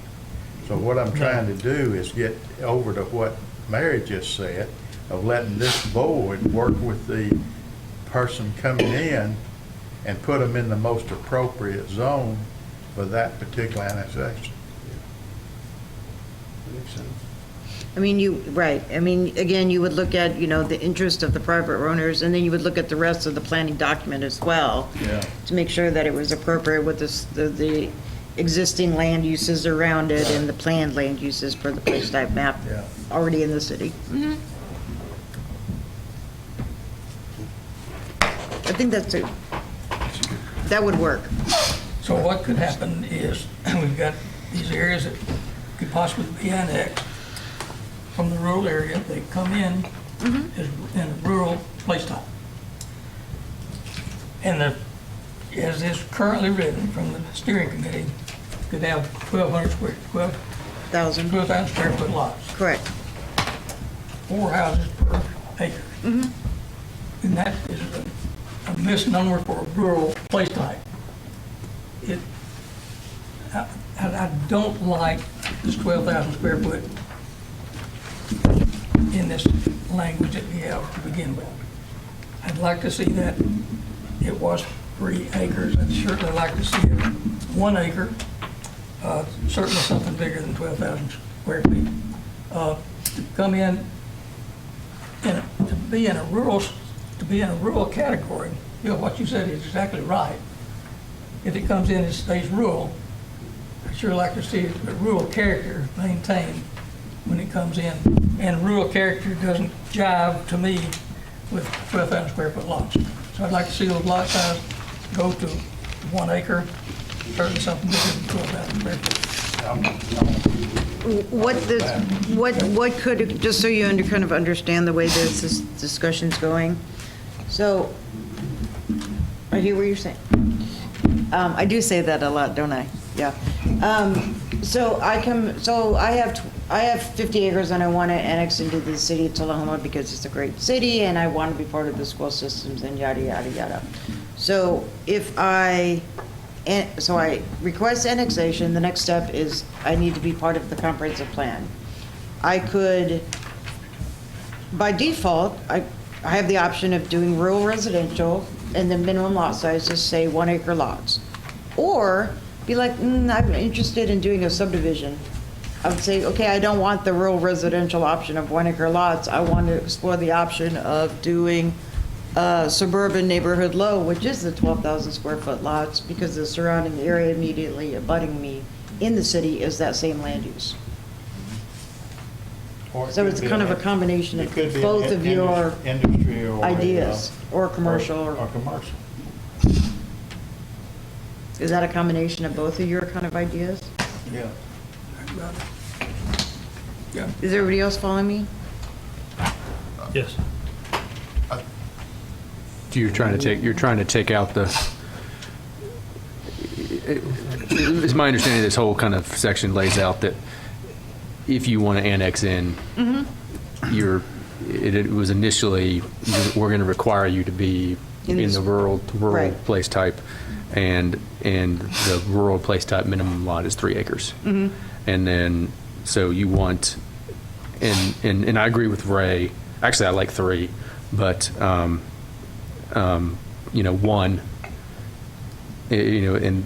but you're also saying that, okay, well, I can come in and say, I don't want to be rural anymore. I want to be, low density, R1.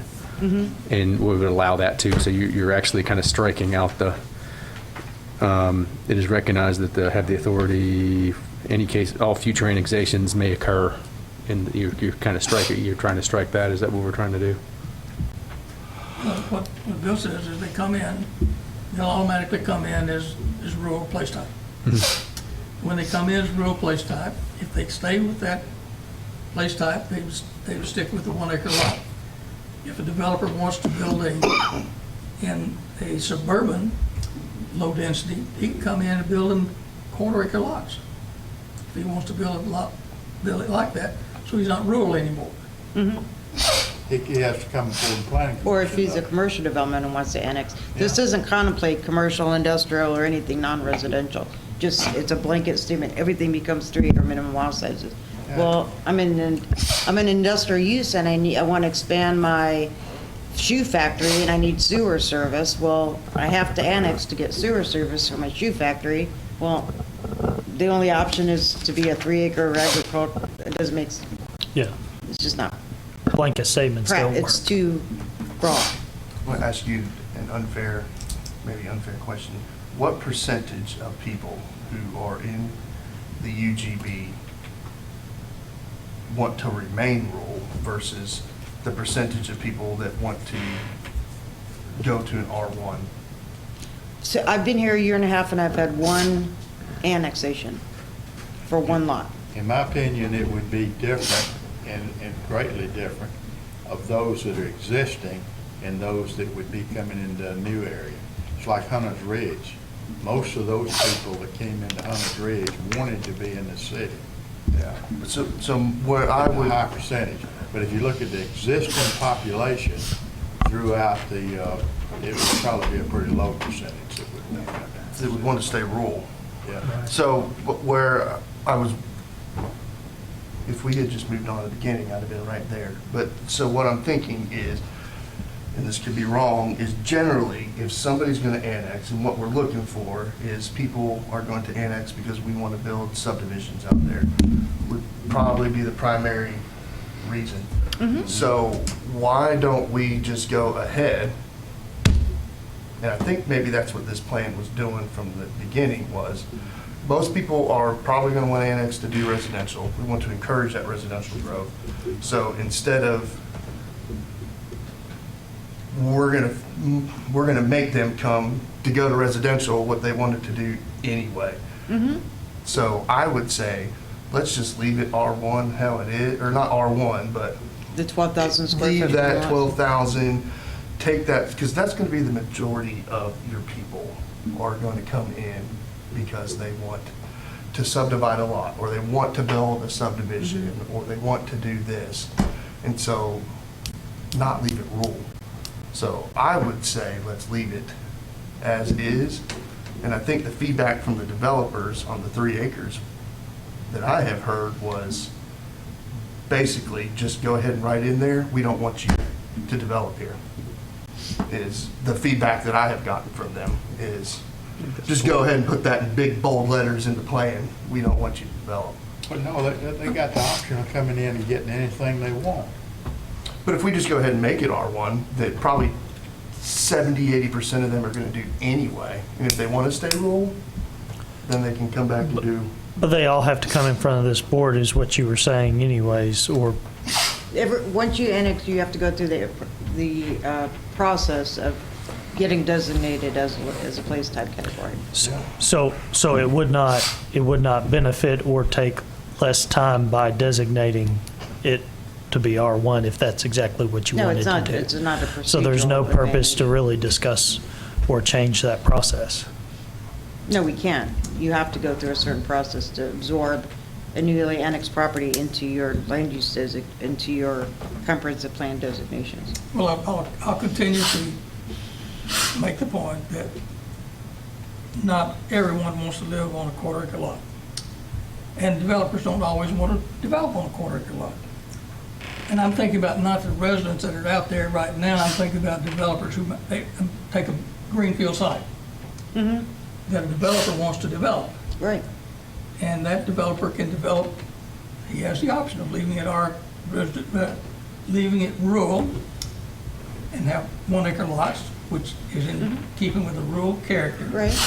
Or he can come before the planning commission and say, I want to develop it as suburban. That's But what I what like you're to see. saying is whether we do it rural or we do it R1, it doesn't matter because they've got to come change it either way? Is that what you're saying? No, I didn't say it doesn't matter. So it does matter what we designated from the start. Is that, Well, in my opinion, you got 2 options. One is to designate it as something and raise proposal as what to designate it as, or don't designate it as anything and tell them anytime they come in, they got to come before the board and establish what it's gonna be. Commission, rather. What would you do, Mary? We pay you. Not to put you on the spot. I guess that's the unfair question is, I think I probably see it a little bit. I want to encourage growth and development. So, I'll say this. I think there's been a lot of good discussion tonight.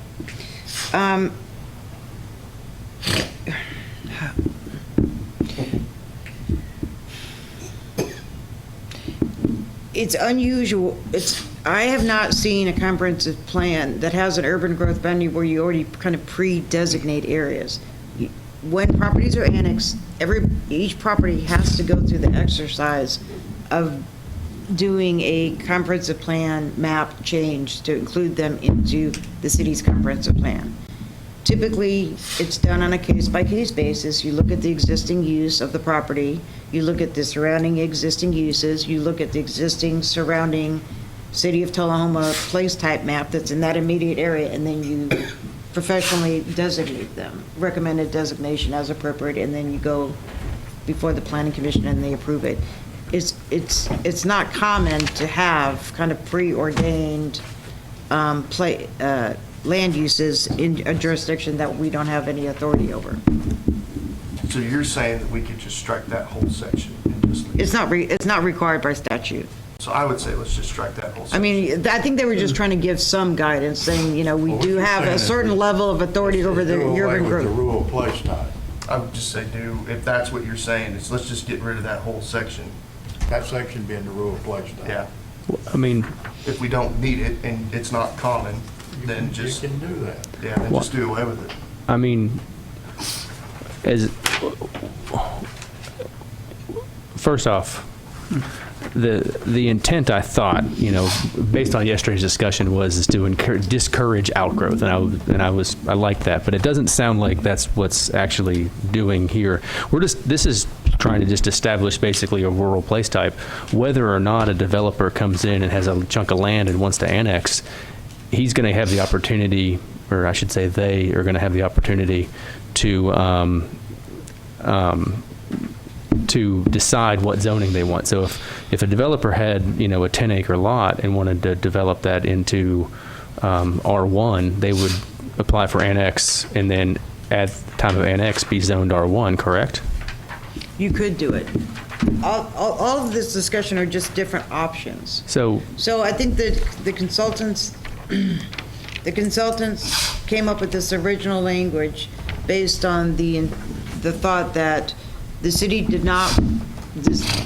residents did not want to see any outward expansion.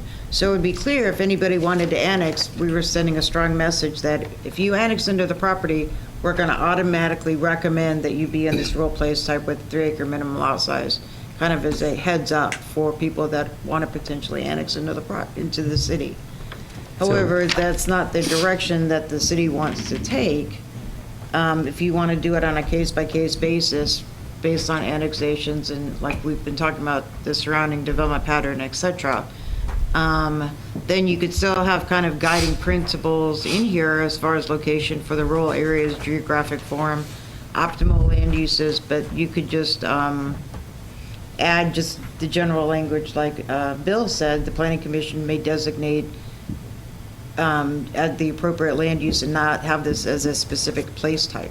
So, I mean, You would still have kind of the policy language about annexations in the UGB, but not have it as a specific place type. When I think of that rural place type, I think of a subdivision that's out on Rutledge Falls Road, and it's called Rutledge something or another. I forgot now what it's called. Rutledge Estates. Yeah, Rutledge Estates. And that is a nice subdivision that I think is typical of the rural area. It goes along with what Ray said.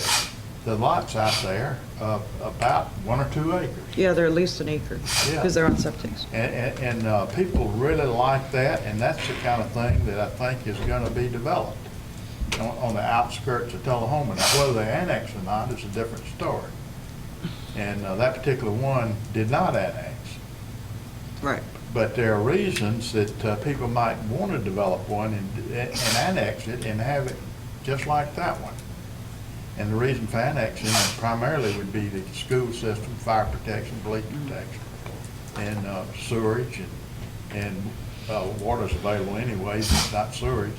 Those are the kind of things that they'd want to come into the city for, is to get those services. But they still want that rural environment with about an acre to a 2 acre lot. And that place was kind of slow getting started because they got started back in the economic depression as far as real estate was concerned, about 2008. And it took off real slow. But all of a sudden, it took off, and before long, we realized the whole place was sold, and just about all of them are built out now. And that's what comes to my mind when I think of the rural place type. I agree. Mary, quick question. We have on our books today in Tullahoma a zone called R1A. Correct.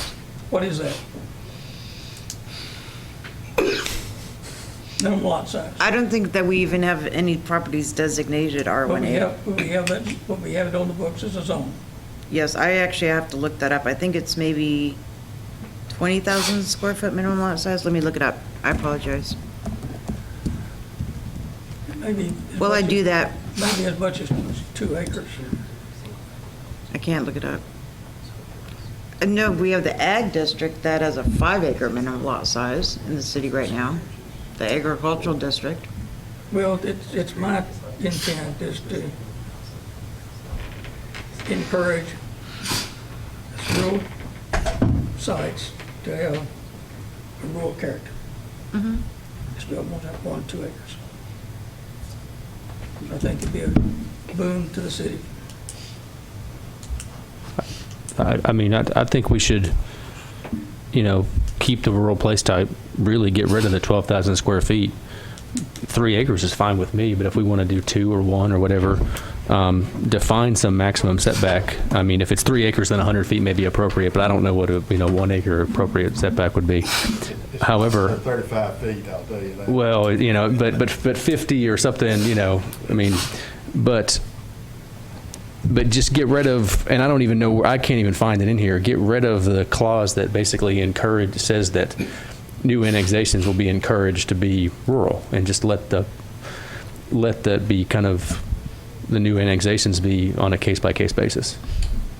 That way you don't discourage the annexation, but still maintain this rural place type. So you could, if you wanted to take a single lot that was, 2 acres, 3 acres, or whatever, you can annex it and move on, and then keep the raise point and have a rural area.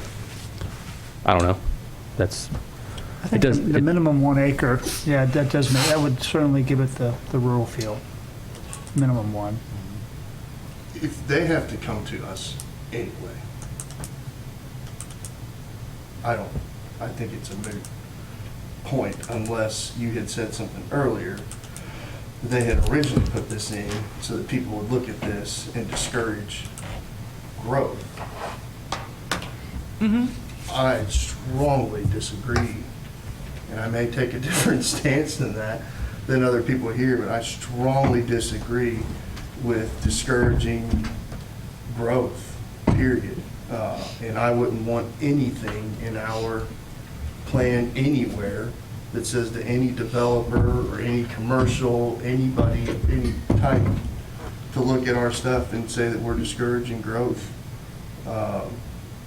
And so I would say don't pre-designate it as anything. Leave it. Bill's language could be, I like Bill's language of the, what was it, basically, if you want to build here, the planning commission has the option, and just leave it at that. We don't need to put minimum sizes, we don't need to put types or anything like that. Just say, if you want to build here, then you need to come to the planning commission. I agree with that part of it. I think we need to leave the rural place type in there and define it as at least 1 acre and at least 50 I prefer 75 feet setback on the front. Our developers are gonna be upset. I have a question on No, that. you're not forcing them into that. That's just a rule. You're gonna put the words in there that say when they get annexed, they come before the, planning commission and they propose which place type they want and the planning Right. commission approves it. So you're establishing kind of Yeah, a but baseline. that is an option But we'll for 'em. consider I think alternatives. we are, but I see making a rule type option for them, but Yeah. let's not pre-designate it and let's not put it on Okay, something I that somebody can would. agree with that. Yeah, that somebody might look at. I just don't want somebody who's not familiar with here to look at it and We'll take the say, default out of it, and it just automatically becomes before the planning commission, Yeah. and the planning commission Decides. rules on their request. They, in their application, Yeah. they put which place type they want, yeah, and the planning commission approves it or not approves it. yeah. But they have an option, everybody does, in the rural area of the rural area zone. Yeah, I can get behind that, is let's create that rule type. Don't predestine anything to it. If they want to do rule, then they do rule. If they don't, but let's not put out anywhere that It's, I But mean, in the it's- rule, it's let's, pretty, let's go back to Keep it the, rural. at least 1 acre and at least a 75-foot setback. why not 2 acres? 1.5. I 1 would acre argue seems a with little that. small. I won't but- argue with that, I'm just trying to compromise. I would agree. If you're going to do it, an acre is not very large. I would probably go to 2. Most of those neighborhoods that you have discussed are at least 2 to 5 2 acres, thank you. acres. Agreed. So, Yeah. but 1 does give you a baseline. One's better than 1,200, but But 1,200 I can doesn't, totally misses agree. the mark, I feel like. It's 12,000, just to clarify. Well, yeah, okay. 12,000, okay. Andy's been trying. So for a question, while. if it's set at 1 acre, does that mean like the properties like down Parkway, because it's a spattering of houses through there, does that mean in the future they wouldn't be able to annex in? No, Like No. single, okay. no, they can annex in with anything.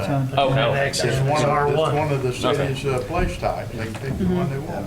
And Daniel, to your point about the requiring it, it's not, the wording is, it says this is merely recommended in the case of few. So it's like, that's pretty weak wording as far as like trying to drive Yeah. a solution. Right, well, We can that's strike that if we want. what I'm getting at, is let's Let's not have the designate discussion. it. This is kind of all moot if they have to come for us anyway. Let's create a rule place type, and let's just leave that blank, and they come to us. Well, and they it's a choose. recommendation as long as they're outside the city. Once they come into the right city, it's not a recommendation, they have to come into one of the To city's pick one of the place. types. Well, yeah, but we're not forcing them to come into the rural, whatever they want really, or whatever We're the, not forcing them to come into the city. in the first that place. too. We would like them to. Yeah. Is that possible, Mary, to just leave it? Anything's possible. Is that what you had kind of said in? It's what your decision is So at this point. What you were saying earlier is that it's not normal to predestine something. No, you can. You don't have to. It's your decision. I would like to just say, let's just get rid of the edit there and just go 3 acres and rear setback to the building should be at least 100 feet, and let it go with that. And if we want to change that when we come up to zoning, we can discuss that, but go with their recommendation, and we paid for them to do that. I mean, I Well, disagree. I but I'll get the agree chance with to that, fight but it. add some words in there that's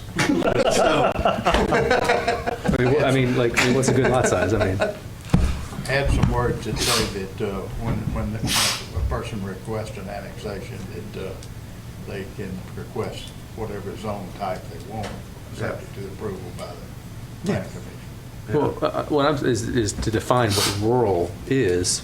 Oh, yeah, you gotta I do mean, that. why not, 3 acres is, that's what they're recommending. I mean, we can just roll with that and see what happens.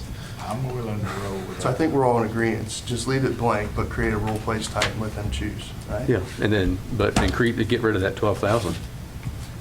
Roll For the with rule it. place I'm not type. here, I'm not hearing consensus. I believe Do you want a motion? think Bill and I are Okay, so saying, then don't we're already- predestine it, just create that rural place type and let them select. Okay. Yeah. I'm good with that. There's consensus on that point. And then we So can then work what are on the the details when it parameters of comes the in real front place of us. type? The 3 acres? What Or the Paul 1 said was acre go where- back to what they had to begin with. Just go back to what they had to begin with. That's the recommendation. I don't, Let me, excuse me, Paul, I'm sorry. yeah, go ahead. Let me tell you where my number came from. I sat in the steering committee meetings when this got driven from 3 acres down to quarter-acre lots. And it was this was intent was to accommodate developers to get more houses per acre on something that they develop. I understand why they would want to do that. It's money in their pocket. They can still do it. They can still do it with what we're proposing. But the reason I went from the 3 acres to the 1 acre or whatever is to accommodate them to build more houses. And if you got 1 acre lots instead of 3 acre lots, you can build 3 times as many houses. That was the reason for my going to the 1 acre as opposed to 1,200 square feet. But, I mean, it's a 1 acre lot. Why not put that in the suburban or whatever and just have a larger, have a 4 times the size of the lot Yeah, size? that's what they do. If they want to do that, they come into and annex as a suburban. That's the Yeah. point, but still have the rural price type with restriction of a minimum of 1 acre or 2 acre lots. Yeah, I mean, if they want, if you want 1 acre, to me, 1 acre doesn't seem, 1 acre seems somewhere in between rural and urban. Also remember, as I said, we have existing within the city limits, we have an agricultural zoning district that has a 5 acre minimum lot size. And then Ms. Moody has just assisted me, the R1A has a 2 acre minimum lot size. So we already have established zoning districts in the city limits that are rural in character. Okay. 2 Well, just, acres and I 5 acre mean, minimum lot size zoning Two districts. two may be the right number. So, Just So we for can just All right. take that context. whole the thing, RA, right? you can strike the whole thing and suggest the R1A, right? Is that the designation, R1A, the 2 acre? I mean, that's a zoning designation. I'm just giving you an example that there are minimum lot standards that are rural in nature already in the city limits. So why R1A create As far as if something, you're expanding why out. create something It's that not we like the already entire have? city, the Yeah, max. why would we create something that we already have then? Because we don't anymore. If we adopt this comprehensive plan, it doesn't have R1A. It's got. That's a zoning Those go district. This is a away. land use district. Rename them. We're talking about place type. Right. You're trying to put that R1A Would implement a rural place type. rural designation. But we don't have anything zoned R1A right now. Correct. I don't believe so, but we do have we have a significant amount of agricultural property. Since we already have kind of a precedence for that rural lot, then maybe instead of 3, it needs to be 2. And just Do it backwards. keep it consistent with what, that way if someone is already zoned R1A, we don't end up making them non-conforming. So for density and form, we could just put, we would love for you and encourage you to build in Tullahoma. Please choose from one of our existing zone types and then list those. Yeah, I mean, Does that work? it's out of place. Huh? It's out of place. I mean, they're not encouraging anything there. Well, we want to. I think that's the discussion, that the heart of the discussion, right, is do we want to encourage growth in that area or not? Is that what's at the heart of this? Yeah, I mean, okay, so question 1, do you want to encourage growth in the urban growth boundary or not? Yes, I do. Even if you don't, you got to be prepared to accept it. Yes. Yes. We want rural residential growth in our, and I mean, if you look at the area, I mean, there's as much rural residential as there is city. I mean, we want nice residential communities out there. We want more Hunter's Ridge kind of things popping up. We want to, so I think the consensus is we want to encourage growth. Okay, so then the second question is, when properties annexed, do you want them all to be the same land use category, or do you want to review them on a case-by-case basis? Case-by-case basis. Okay. If they were, okay, so then the third question is that currently, it would be appropriate to have a rural place type designation, for that scenario, because like I said, we already have kind of existing zoning districts that wouldn't have an appropriate place type to match with. It is appropriate, given we are a small town and we're annexing into the city to have a large lot, I'll say it like that, a large lot place type. Because the next further one down, we start getting into the 12,000 square foot lot. So it's either 12,000 square foot or, that's a big jump. So it would be appropriate to have some sort of rural character place type. So then the question is it 1 acre, 2 acres, 3 acres, 5 acres? Well, you know. In general. Within the urban growth boundaries that currently exist, there are several subdivisions already. That the one I gave a while ago is an example rather than stage. But there are several others as well, including the one I live in. And they exist now. And if you want to have a possibility of them coming into the city, you need that rural place type. Right. Yeah, I think it's definitely needed. Can we meet in the middle of the 1 and the 3 and say 1.5? 2 would be in the middle. Two, I I mean, mean, 1.5 is the Two. middle of 1 and 3. We've got, 1 and 3 would be 2. I've suggested, it's 3, 1, 2. I think 1.5 is 1.5 is 3. So- We've got the current zone of R1A, Right, which is a 2 acre minimum lot which is size. how much? 2 acres, sir. 2 acres. I There you go. propose we do the question, go around the room, take a poll, take a vote. You've heard the numbers. Let's do, I guess the motion on the table is 2 I'm going to throw in there a 75-foot setback. If 3 acres was going to be a 100-foot setback, we'll go with a 2 acres, 75-foot setback is on the table. Let's go around the room on that. 2 acres, 75 setback? Yes. Yes. Yes. Yes. Yeah, I like that. Good? Yes. Yeah.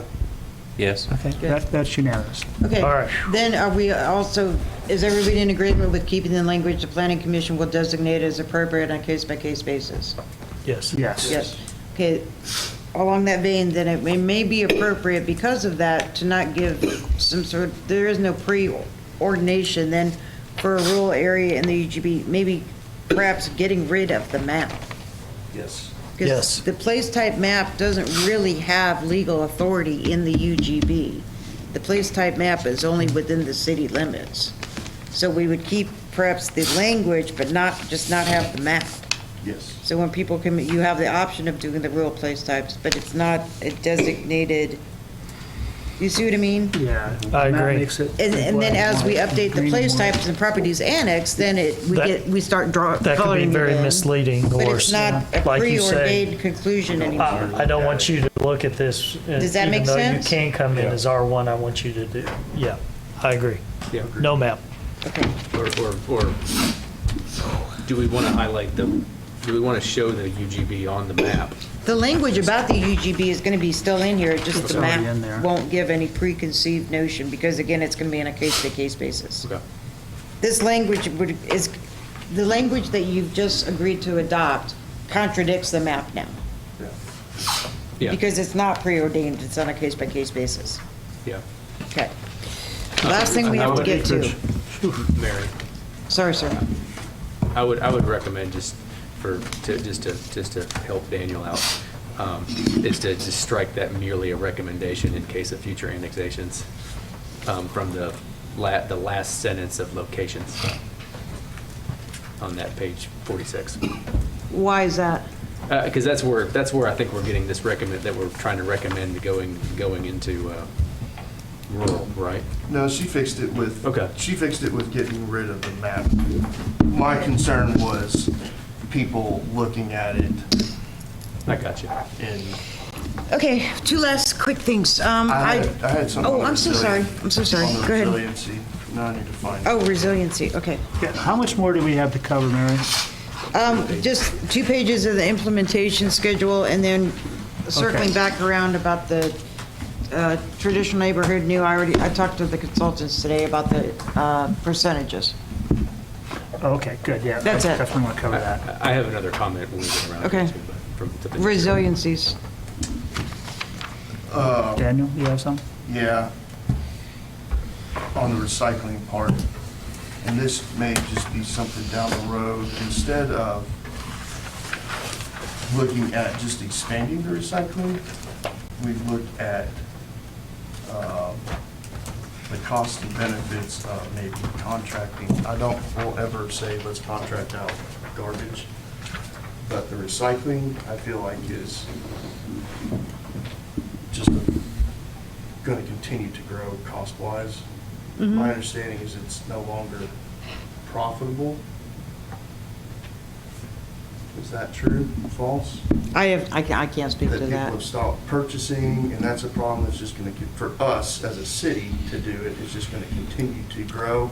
We've got issues now. Somewhere in here it says build a new building. I know our current building, from talking with our Public Works Department, they have concerns, and there's concerns at that level about the recycling program, period. So I would think maybe instead of, I think that's a conversation we need to have later down the road, but I think the conversation needs to be not just expanding the recycling program, but is that something that the city itself needs to continue down the road of, or is it something that, and you're more of an expert than me on this, or is it something that we need to look at partnering or contracting, because it's not going to get smaller. So here's how I would look at it, and I'm going to exclude myself as an area business, but as my recycling knowledge, okay, and waste knowledge.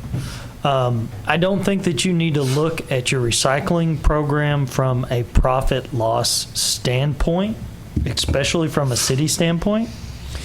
You need to look at it from a cost benefit, because there is a cost to landfilling anything. And so you may not be making a whole lot of money on the recycled materials to maybe to offset the cost of that. But if you took the cost out and then took the amount of poundages that would be going to the landfill, and what the cost associated to that is, what are you saving by diverting that? Not just what's the monetary value on diverting it and not paying to get it to the landfill? Sometimes you will pay to get rid of recycled materials, but a lot of times the cost is much lower to pay to get rid of a recycled material so that it can be reused than it is for it to go into a landfill. Does that make sense? Yeah, and you said it better. I said profit and loss, but when I'm talking about not just expanding but study, look at are we actually making the money? But I've seen from yeah, I think you can, and I think you should. From a nationwide, I'll use Bowling Green for an example. Bowling Green used to have a company that did the recycling program, and it got to a point where the recycling, the outside group decided not to do it. Well, nobody else would pick it up. So then all of a sudden, if you want to recycle again, the city has to get back into it. And then you have to make the decision, do I want to invest in those people and that equipment again? Right. So I think, it's up to the city to decide that, and the people in the city. I think that the recycling program is a great thing in the city. And when I talk to people outside of the city, they also would like to have something like that in the county. Or other cities are pretty jealous that, once a week you get to put your recycling at the road and it gets picked up, and okay, maybe you don't get paid for your cans or something, but it goes to help the environment. It diverts it from waste, and it's a great service the city provides. Maybe you look at picking up recycling every 2 weeks instead of once a week.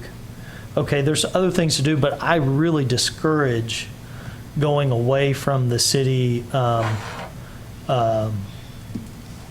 recycling program and having outside sources do it, because they could hold you captive as a city.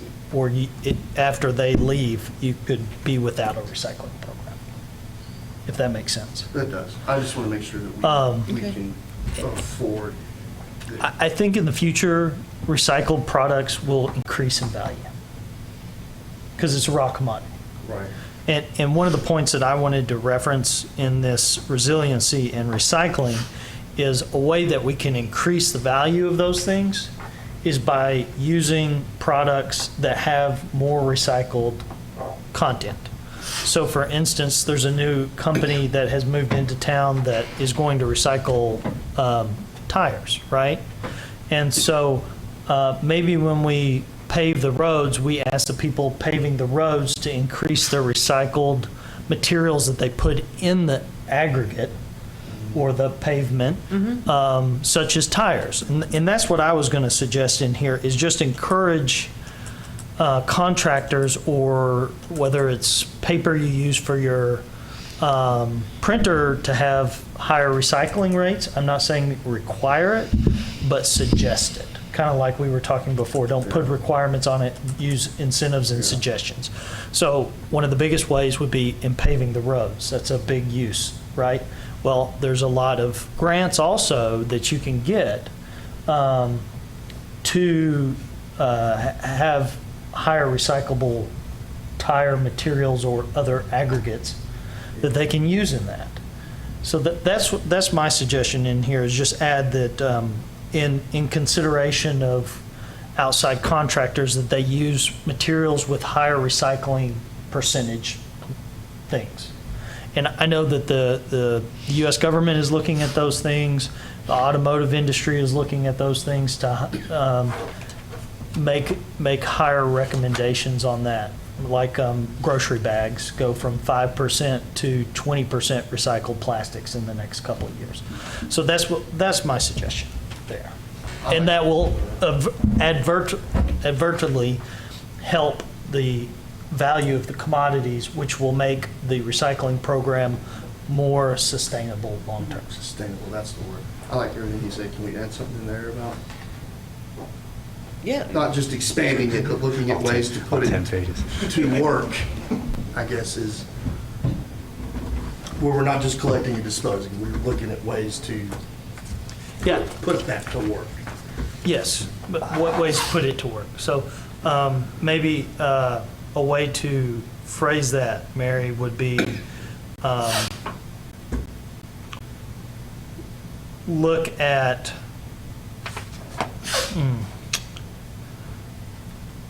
purchasing materials or using materials with higher recycled materials content.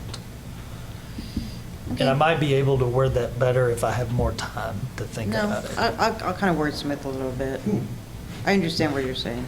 It's even small things, like I think, and I don't know where we were with it, but Alderman Dunn had the idea of using, I guess, our plastics to make rocks or something like that, decorative, to fill in, which sounds silly, but that's something that we're not dumping somewhere else and we can reuse at a cheaper for landscaping. So words of encouragement in there for us to explore ways to do. And I think that there are a lot of industries here locally that use more recycled products than you would ever think. And so finding those people and helping them do those things. Yeah, as long as we don't mandate paper straws. Yeah, well, I won't do that ever. I'm not a paper straw individual, but they are making recycled like plastics. You can also use aluminum straws, reusable straws. Okay. Thank you. So, Okay, can we move on to plan implementation then and close this out? Yes. Good comments on Plan recycling? implementation is basically just pulling out kind of the policy statements, which I'll have to kind of go through this based on the edits, and just referencing back to the page that they're referencing, they came from, those policy statements and directions. The responsible party, the city, county, TDOT, and then the expected time frame. Again, this is just, I've talked to the consultants about this. This is just very loose implementation schedule. What I anticipate doing, and I actually have already started it, is doing a quite expansive implementation matrix with pulling all of the direction, statements, policies, and goals within the entire plan, and kind of making a matrix like this, but quite a bit more detailed, in anticipation of reporting back to the Planning Commission and the board at least quarterly with your jobs complete, jobs ongoing, jobs on the horizon. It's important to have an implementation matrix in your plan so it doesn't just end up sitting on a shelf unaccomplished, so there's a certain level of checks and balances. So that's what the implementation schedule is. Last thing to go through is the traditional neighborhood new. You wanted me to investigate the appropriateness of having percentages, maximum percentages for the mix of uses. I contacted the Walker Collaborative and talked to Phil Walker today, and Kevin Covington, who is one of his land use planners as well from Common Ground. And they both agreed with me that it is appropriate to have some sort of a parameters. They understood what I was saying, how it seemed so open-ended. And they said, yeah, if it's so open-ended and it just says 20 units per acre, somebody could come in and just do a straight apartment complex. There's no guarantee that you would have the mix of uses. So I suggested a mix of uses would be for non-residential, typically 10%, for medium to high density to residential, 20%, and then the remaining percentage or the majority of the use would be single-family residential. And they both agreed that those numbers seemed appropriate. Thank you. To comment on that too, there's that planned, there's an idea on the table for that land east of Terra Estates. And I've seen, there's a rough plan there, and right now, there are much higher percentages than that. Right now, they're at 29% townhouses. So that'd be far more than, well, it was 20 to 29%. So I like the idea of those ranges that are suggested. Okay. We should control that growth and make it look decent. I'm okay with those ranges, but I'm not okay with by default designating those areas. I think it should be an option. You've already decided that. We did. You've already decided to remove the orange and that everything, Polka dot. the orange is being replaced with the polka dots. Yeah, and there's 3 main locations and a small one. I'm good with those ranges. Okay. Yesterday, we had talked about the sidewalks and school zones and stuff like that. And I didn't have a good answer for you about one side of the street or both sides of the street, and I went back and kind of thought about that. And what I would like to kind of propose there basically is that like collectors and arterials within 1 mile of the school zone, both sides, and then what you have designated as locals, just single side is fine. Both sides, and then local streets, one side, Yeah. within a mile. Within a mile, yeah. Okay. I think that's Excellent. Thank you for doing that. is that a reasonable, Yep. Yeah. Yeah. Is that for city or within a mile of the school zone? What do you- Within a mile of school. for the city to put those on? Realistically, yes. Because around this is around the schools, it's all Yeah, built there's out. nothing new going in, per se. Or through a grant, I mean. Yeah. But this isn't a sidewalk building scenario where we rely on developers to do it, because like I said, those areas are already built out. But it could be a grant, it could be some sort of fund, it could be general fund, yeah. I would try to put it in a plan, whether it's feasible to do or not. It needs to be. Cedar Lane was about $1 million, and that's 2 miles. It needs to be. It's substandard. It's not. You don't have a comprehensive transportation plan if you can't accommodate pedestrians. Okay, well, I think Should be that's, safe for our kids. I think that's it. So, thank you very much. I'll make the edits, I'll send them to you. I reviewed state statute one more time today, and it requires a 30-day notice before the public hearing. So I could run, based on the calendar, and we'll wrap this up as soon as I can. I could run a legal ad in Sunday's paper for 30-day notice and potentially have the Adoption Planning Commission on July 5th, which is a Tuesday after the holiday weekend. That's the soonest we could do it. Special call meeting on July 5th. You won't be here? Okay, well, let's wrap it up for tonight. Tomorrow morning, when we're all fresh, I will email you. Keep that in the back of your mind. that the soonest we could do it is July 5th. We could do the 6th, 7th, 8th. It doesn't have to be Monday night. Special call hearing just for the adoption of the plan and the public hearing. But it has to be 30 days notice, so I want to schedule it as soon as possible. What's the process through the BMA? Would that be 2 readings, No. just 1 reading? So per state statute, we take, the planning commission adopts the plan. Then we just send a resolution from the planning commission to the board of mayor and aldermen if they choose to adopt it or not. So really, ultimately, the plan could stop at the planning commission for approval. The statute says that a legislative body may adopt the plan. Up or down. Up or down, okay. Well, let's get an email out and think about Okay. that. If anybody else you can't be here the 5th, but everybody else can. I think getting an email out in the morning, because I don't have my calendar. Yeah, everybody look at their in sch- front yeah, of of me. course. I think that was a great idea, Mary. Thank you. Okay. I think so too, thank you.